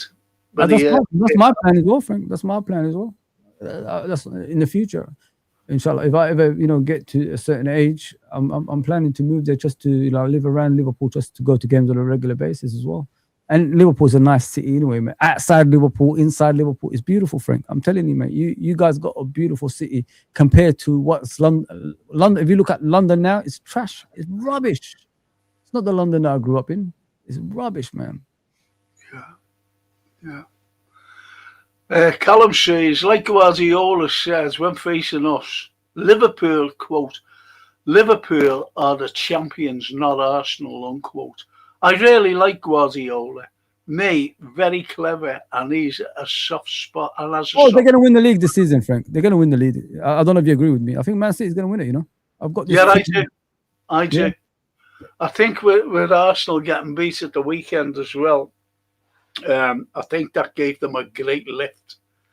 And now with them beating Man City last night, beating Real Madrid, I think come on, we can do this. Yeah. I think so.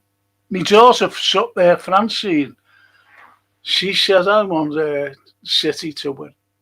I want City to win rather than Arsenal. So they talk too much. Yeah, man. Believe it or not, Ali, Ali, this is, we are fully international here, because he's a Romanian, still living in Romania, by the way. Believe it or not, in Romania, we have those letters, lux equals sh, whatever that means. Maybe he tried to speak Romanian. Oh, yeah, well, I was going, we want small squatch. We want small. I like small squatch than this. Yeah, the squatch is too small. Oh, fuck off, you. What are you? See, he's dumb. He's so dumb. I'm sorry, keep saying this word, guys. He is dumb, man. I never thought I'd say that about a manager, but Frank, he's just not. You know what's sad, Frank? For him, as you're Liverpudlian, if you got the fans on your side, it's the most beautiful thing. But he's not even trying to make the fans come on side. I mean, there's no relationship, Frank. It's dead. There's nothing. He just goes there and then does that little walk when he walks away afterwards. I'm thinking to myself, go and speak to the people. Try, do something, make them feel part of it. He doesn't even do that, Frank. I mean, there's no chemistry with this guy. But when you see him on the touchline and he's got his little coat on, never got a Liverpool badge. No. He's never got it there. And that says it all for me. Exactly. I saw it, didn't Rafa used to wear badges, Frank? What Rafa did it? He did, innit? I'm sure I used to see badges and all that stuff with Rafa. Did. They all did. Kenny, everyone. Yeah. Even Shankly. There you go. Shankly it was Bob Paisley. I'm sorry. Because they had a suit made. I forget what it was for. I don't know whether it was a European game. I think it was a European final. And they all had jackets made, rather. And Bob Paisley had the liver bird. Yeah. And he kept her. And he used to wear it as well, a liver bird, before all the tracksuits came out with the... Yeah. They used to say, is this true, Frank, about Bob Paisley? He used to wear a jumper that had a little tear on the side or something like that. That's right. That's his favorite jumper, lucky jumper or something. Is a lucky jumper? Yeah. What a man. What a man. Didn't he used to say much, but his words were impactful, they said. Oh. And do you know what? I got told that he was ruthless, Really? Yeah, he was ruthless in the dressing room. Yeah. But, spoke, he never shouted at anything. He spoke low. Yeah. And you knew you were in trouble. And who was it? I think, who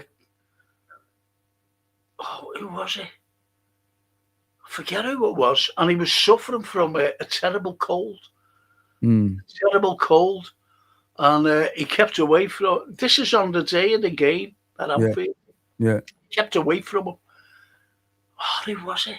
Anyway, when he was on, and after the game, he goes into the dressing room and there he is coughing, spluttering and everything.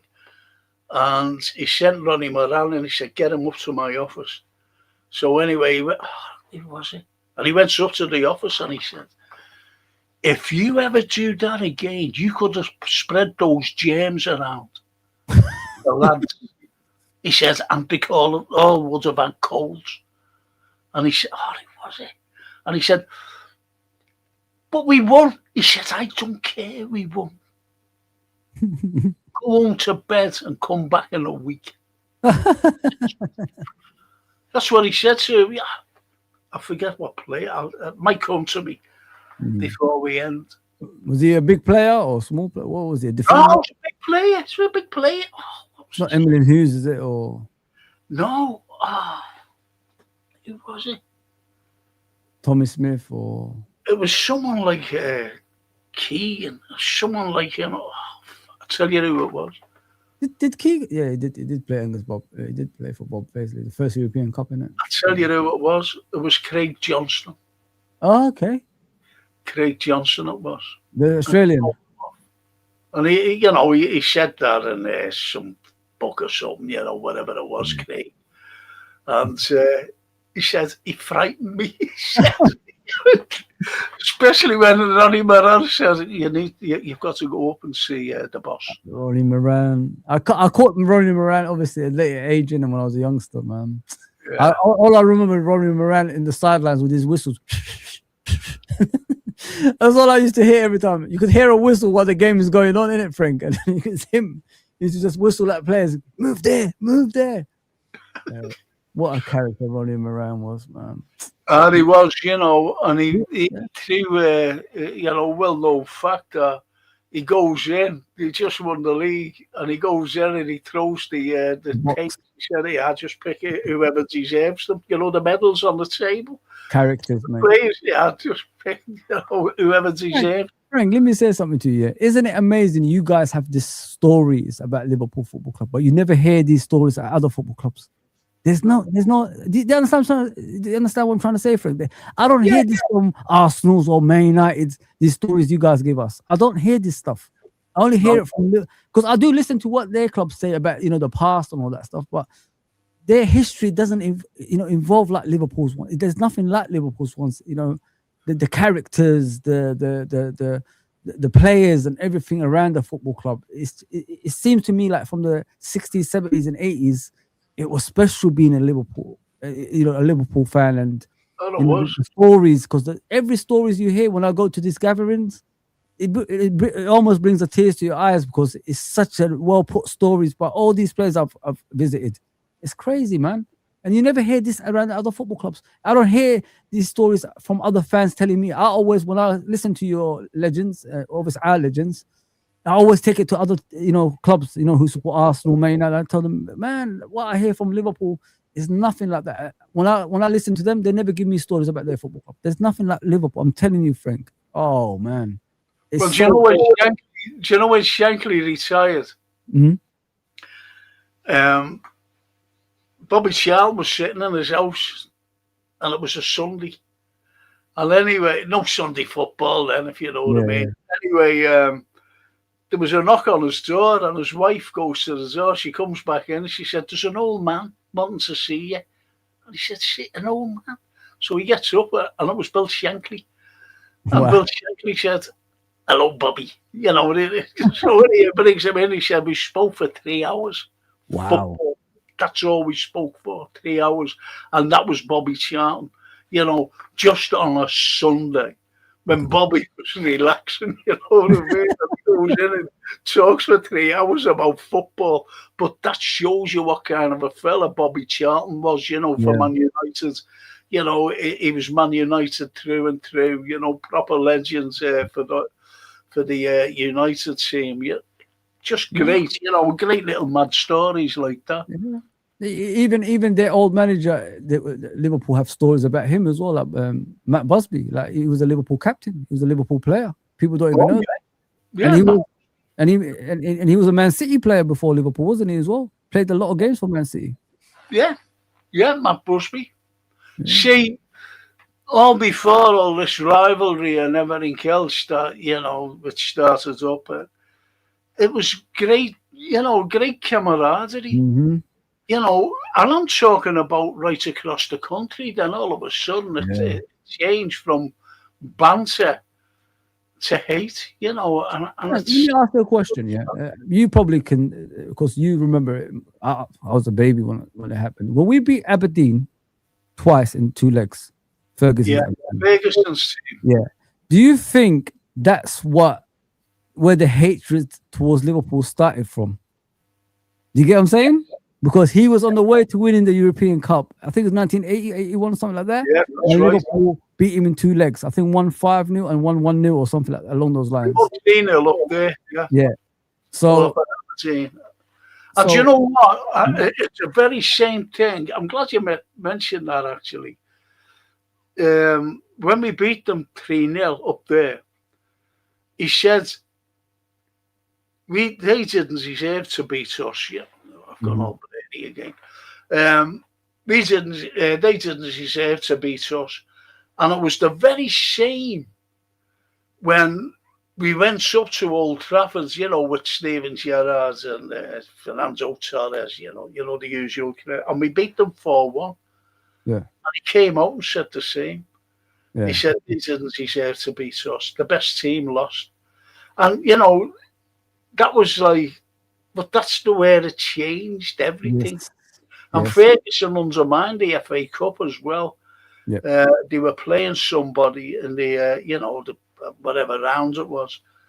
And he said, no, but I'm not playing in it. You know, Manchester United are not playing in it. We're playing in it. You know, the World Club Cup thing. Yeah. So we undermined it. And that's why the FA Cup ain't the same no more after that, to be fair, Frank. Since that day, the FA Cup died, I think, in my opinion. But I've always told people there wasn't as much as hatred as people thought in the 80s. It's when 1985 onwards, when Ferguson came to Man United, he drew the hatred towards the both clubs, because his ambition was to get Liverpool off their perch, if you people know that. So the hatred, you know, as time went on, became even stronger towards each other. And I remember there's a guy that had a banner, and I think the game we drew 3-3 or something like that at Anfield. He said to come back when he win 18 or something, and that even drove them more, you know, to beat us. And the hatred even became more than that. So that's what people don't know. That people, because they're always direct at the shipping days and all that stuff, when the shipping, you know, yeah. But Ferguson made it extra. If people don't know that. I'll tell you what else as well, you know, when you look at, I always remember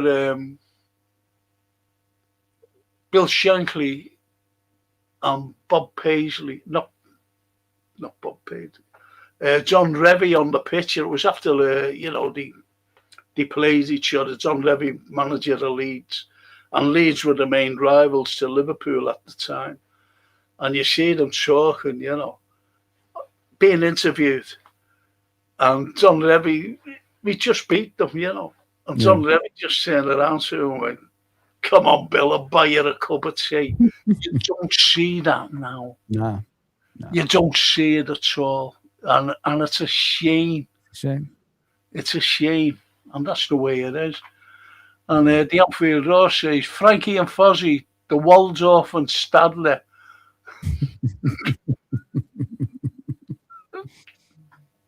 Of the pods. Good point, Fozzie, about Slot being unsure about the outcome of his tenure. I think that's a great point by this. And your answer to Callum, Itchy and Scratchy Pep has been given the keys to the kingdom. I don't respect him. He only goes to clubs that are successful with a big budget. And Johan's right there, really, because he hasn't really. When Jurgen Klopp took over Liverpool has a terrible squad. And he said, didn't he? He predicted, he said, Liverpool will be champions in 4 years. And his prediction had come true. Now, right through Klopp's tenure, people don't realise that he had a shoestring budget. He has a shoestring budget. Because when we won the Champions League and when we won the Premiership under him, Yeah. He asked for more players to strengthen what we had. Yeah. And got no players in because they wouldn't give him the money. Yeah. And that's a well-known fact. Oh, fact, 100%. And this fella, he's There you go, Frank. I think Pep would have liked to manage Liverpool. He was jealous of Klopp. I tell you, he wanted to manage Liverpool, boys and girls, was Marino. Yeah, he was out. Yeah, to manage Liverpool. He did. So listen, I'll be finishing soon, Foz. Yeah, Frank, I'm here to support, mate. Anytime, mate. Are you going to come on a game with me? Anytime you want me, I'm here, mate. I'm here. Next few days, I'll be on a day shift. So when you do night stuff, I'll pop down. No problem.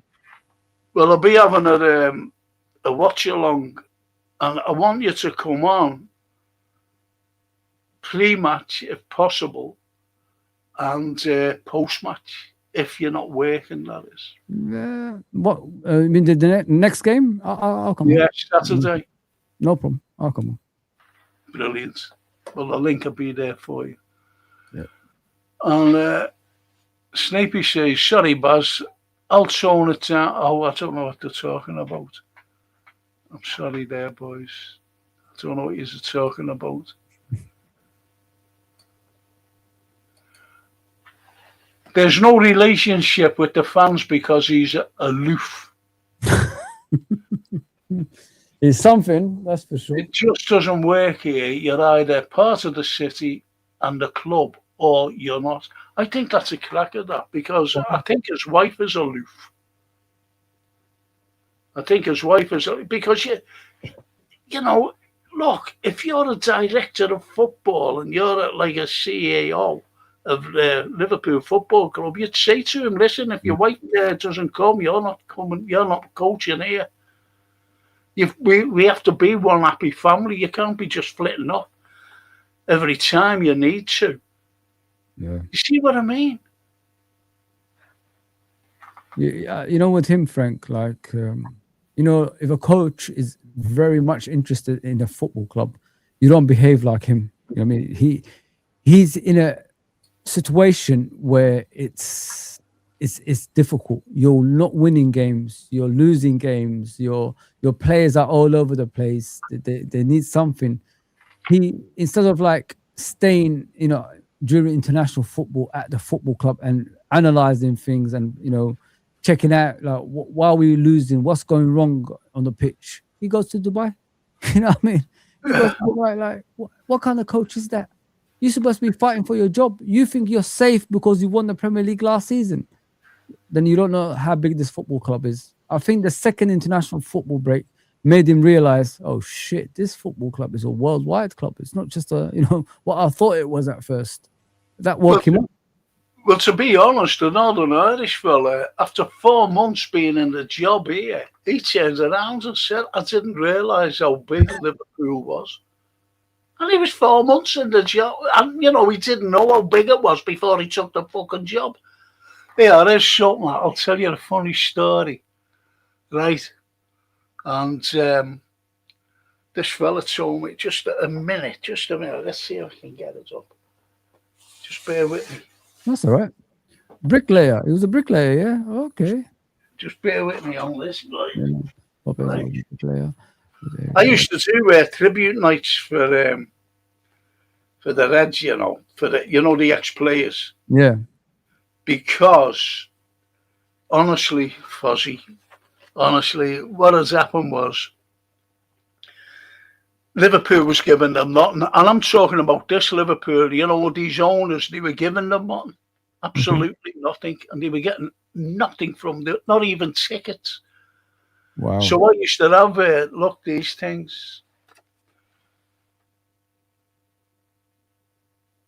Tribute nights. And that was for Tommy Lawrence and Tommy Smith. Right? Yeah. I used to have. I did all that. Me. Right? Wow. It was the Scouse night, Scouse night. Get onto this. You're going to love this. Go on. Tommy Smith never told me. Who told me? I had a knife for Chris Lawley. You know, it was great. And Chris was telling me, he said, I used to go to, he said, you know, like an apprentice, he said. Yeah. Like an apprentice, you know. And I used to travel up to, we used to play in the car park, he said. You know, at Anfield. He said, so I used to go up on my bike. He said, so I put us against the wall. And Bob came out and went, you, come here. And you. And that was him, Chris Lawler and Tommy Smith. He said, come on. He said, never mind, fucking put the ball around. He said, I want you to come in here. So they were terrified. They were only young kids, you know. So anyway, he went, do you ever remember the old dugout?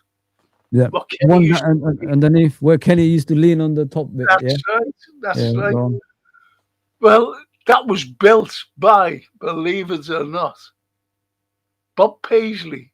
What? And the bricklayers were Tommy Smith and Chris Lawler. We'll get onto this. So they said, we had to do it, you know, we're just fucking passing the bricks and plastering and everything. And he said, when I went out for my bike, someone nicked it. He said, where? Because they all went, you know, and he said, to help out. Someone on my bike, he said. But, you know, like, they're the stories that you get told, just like hidden gems, you know, they're hidden little gems. You know, my favorite statue outside of Anfield is Bob Paisley, Emily Hughes, that new one. It's so, there's an actual video of them two like this. You know what I mean? That actually happened when Bob Paisley was carrying Emily Hughes on his back. Oh, what a statue. Oh, brilliant. I love that game. Yeah. Was that game? Yeah, it was at that game. And wow. His leg was pouring in blood. And he went back on.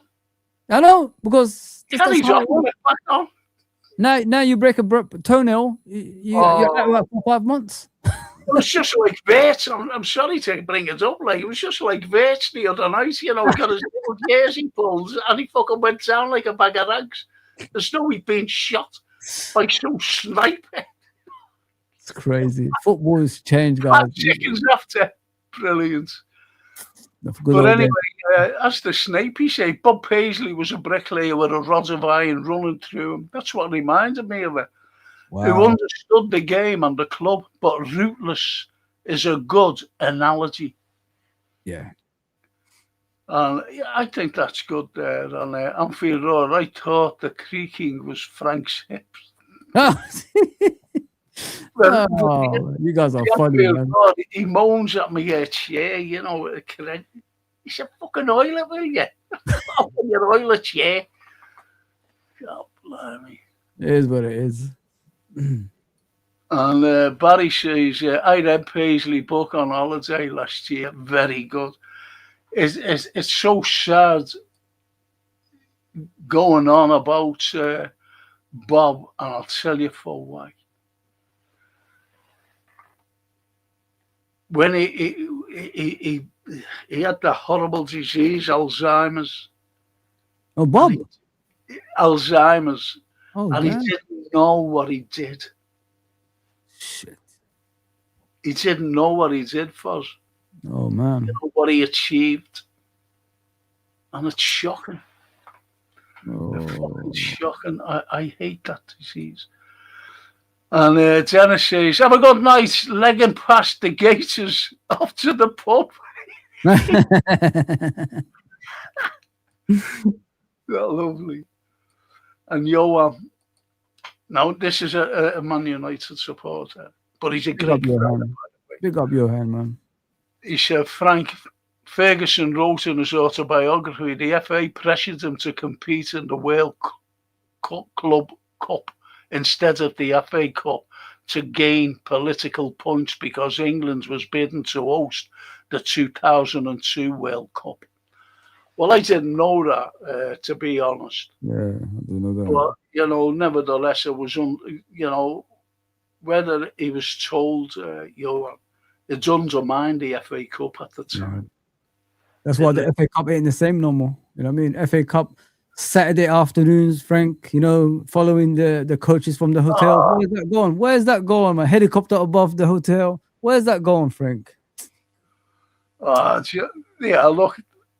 Now, if we ever go over there, if we get a match in Tampa, he says, Dennis, you're all welcome, if ever, in Tampa to watch the match with us down Maloney's. Ciao. Maloney's. I've been to Tampa. I've never been to Maloney's. I've been to Tampa, though. Tampa is beautiful. Yeah, not where the fucking alligators are. They're the watchdogs. They're the watchdogs. And the Snapies says, brilliant couple of hours, best pods, best chat, unequaled people. Isn't that lovely? Wow. So listen, Fozzie, please, be free for Saturday. Now, I go on 3/4 of an hour before the kickoff. Okay. Yeah. I don't even know what time the kickoff. What is it? 3 o'clock? 3 o'clock kickoff. Yeah. Okay. I could come on from work after the game if you want me to, because I'm at work. I'll finish at 7, so I can come after match, no problem. Because I'll be at work, but I'm not gonna be obviously like this. I'm gonna have what JK used to do without the camera. Yeah. So, if you want me to come on like that, it's fine, Frank. Well, do you know, before we finish, look to you this. Fozzie, Maloney's is downtown, Channel side, near the port for the cruise ships. Do you know what? I know where that is. Yeah, I know where that is. Because my friend actually lives near the port. So, yeah, I know where that is. I've been to Florida 2 times. Tampa especially, so I know where that place is. Right. He invited me over. He said, come over, I recommend it, Frank. You love it. You will love it, mate. It's beautiful, that place. The thing is... around your house. You having a laugh? The only thing is, everything is not a walking distance. You need a car to get to every place. Everything's far away. So you're going to need a vehicle. Yeah. I went to Florence, right? I love Italy. I'm half Italian, so that's why I go. Anyway, I was in Florence and I went to a church called Santa Croce Church, and inside there are my favourite people, right? I'm talking about the arts and that. Yeah. And Michelangelo was buried there, Leonardo da Vinci was buried there, Dante was buried there, all the tombs. And I'm going around touching them like that. And goes out, sits down, and I'm on on this little piazza. There's the church there. I'm sitting, and there was a couple of Americans, elderly, and one I found out that he was an ex-vice president. I'm sure it was, I forget what fucking bank it was now. I think it was, anyway, I'm not going to guess. So anyway, but he was vice president, this fucking big bank. And I said to him, have you been in the church? He said, no. Well, do I want to go in there? I said, well, Dante's in there, Da Vinci's in there. And he went, no. He said, I just want to go home. He said, I'm fed up coming here. They're all little small places. I said, well, have you been to the UK? He said, it rained and rained and rained. And you've got no pickup trucks over there. And that was their logic. I said, didn't you go to Stratford upon Avon if you're touring there? Yeah. He said, what for? And I thought, oh, fucking hell. So you can imagine John Hendry and Werner. Yeah, exactly. Like in America, Frank, before we go, what people need to realize, because I worked there for 2 years. I used to coach at there. Football, not soccer, football. They used to take us from this country and, take coaches from this country and go over there, and we used to coach their kids over there. Do you know a majority of them don't have a passport, Frank? They don't. Where? Yeah, in America. They don't have a passport. Majority of the people that live there, they don't have. You could ask, I don't know who's American here. You could ask them, majority of them don't have a passport, Frank. That's why. I think they've only got 10%, haven't they? Who've got passports. They've never been outside the States. They say we're the best country in the world. Why would I want to travel outside of my country? They don't have passports. It shocked me when I heard that. I said, what? You don't want to visit historic places? Nah, I've got everything here. Why do I need to leave? That's the attitude they got. It's crazy. They don't have passports. My God. Well, they only look after their own, don't they? Even the news, their news, it's just about that particular Exactly. area Yeah. going on, what the weather's like, or there's a jam up there. They send an helicopter up to say, listen, you better not going up there. You better do a diversion somewhere. But anyway, Johan says, thank you, Foz and Frank. Brilliant show. Have a good night, everyone. Foz, where can I find you? There we are. There you go. That's me. That is me. I'm on that channel. I'll talk about. It's no longer Liverpool channel. It's for everyone now. So whatever team you support, I will talk about your football club. So Fozzy TV is my channel. That's and he talks about everything. By every the way. team. Don't matter anymore. Yeah. No. I'm too depressed to talk about Liverpool. Dennis says, yeah, most of us don't, but that passport. But I've had one since 1982 when I was an exchange student in Dusseldorf. Because you've got a brain, my friend. You've got a mind of, someone that wants to travel and see everything. That's the difference, bro.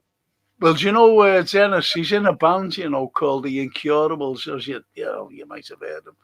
Wow. He comes over to Liverpool every year to play at the Cavern. He goes all around America, Wow. I just check his music out. The Incurables. And he plays at the Cavern every year. He comes over.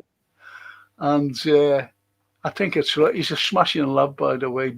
Honestly, he's a smashing fella. I love to listen to his music because I'm a music fan, Frank. I don't have no favorites, I'm not, because when people see black people, you like rap. No, I like everything. I want to see Bryan Adams. I want to see Diana Ross. I want to see Bon Jovi. I want to see Guns N' Roses. It doesn't matter to me. As long as the music is good, I'll listen to anything. It doesn't matter. I made a record, Did you know that? No way, Frank.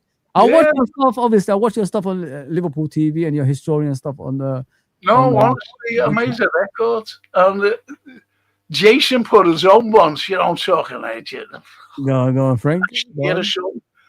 And the copyrights and everything. And it's mine, it's me.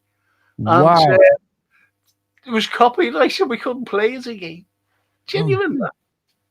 Anyway, but you wouldn't want to listen to us anyway. Anyway, another great stream, Frank. Look forward to Fozzy on the watch along, says Barry. Isn't that lovely? Anytime, mate. Anytime. I'm here, guys. Anytime Frank wants me, I'll come on. No problem. And Callum says, search up Frank. ALS, Ice Bucket Challenge, proper drama. Queen Frank is on. Queen Frank. Have I done that? Go away. I'm not on that. How do you know about that, Callum?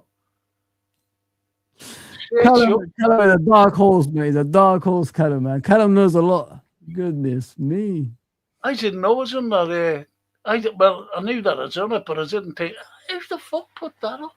How did they know that? You done an ice bucket? An ice bucket challenge, yeah. You done it, yeah, Frank? Nearly fucking killed me. Freezing. Oh, man. Oh, no. That's funny. Funny. Callum say, I found it searching on YouTube. Searching me on YouTube. You're a dark horse, man. You're a dark horse, Callum. I'm going to ban you, Callum. I'm telling you, mate. Fozzy, mille grazie, mate. Thank you so much. Anytime, mate. Anytime you need me, I'm here, Frank. Don't worry about so, well, anyway, it'll be an open thing for you. It'll be open because we had to change all things. That's why you never got it the last few weeks. It's okay, Frank. Okay. I'm not a guy who's not patient. I'm just a calm person. I'm not going to. Yeah, I'll wait for you. No problem. You must be because you never swear. I don't. Sometimes on my channel when I swear they're shocked as well. So yeah, I don't like to swear, but sometimes I do get pissed off, especially Liverpool when they're playing badly. But other than that, I'm all right. No, of course you know. Anyway, fucking hell, look, Yo, he says, I've seen it as well, Callum. Everybody's fucking seen it. Let me leave you with a chat, Frank. You take care, yeah? I'll see you tomorrow, mate. All right, mate. Thanks Take so care, much. everybody. No worries. To that, everyone. Bye-bye. Hope to see you tomorrow night on my. I'm doing that thing, aren't I? Wasn't he great? Wasn't Fuzzy great? He's all right, isn't he? He doesn't swear, though. That's the only thing. And as the Snape says, I did a nice bucket challenge. The sods forgot to thaw us out, some bruised that. Save your eyes, and I'm glad. And that lovely, you know. Up the Reds. Have a good night, Frank. Great lads as Foz. Foz. Yes, he is. He is. And I've just got to thank you all, you know, for joining me tonight and bringing the Foz in as well, which was a little bonus for me. Because he's a genuine lad. He's just a football fan. Just a football fan. Just like us all, to be honest. And, you know, you'd have the likes of Johan, you know, a Man United supporter, but he's dead genuine. But anyway, I'll be doing the current affairs tomorrow night, which is, you know, hard-hitting, to be honest. It's hard-hitting. And me film and TV review Saturday morning. So if you want to, everything goes on that film and TV review. No one fucking watches the films, I suggest. Have you seen that yet? Anyone tell me on it? No. Okay, now. But anyway, they talk about everything. And Barry says, just realised the Villa win, I'll get £46 from my Ake. Oh, go away. Well, I hope the win, mate, for you. Puts them more points clear than us, though, doesn't it? But anyway, let's see what will happen on. I think we'll win against Brighton. I really do. Hope so, anyway.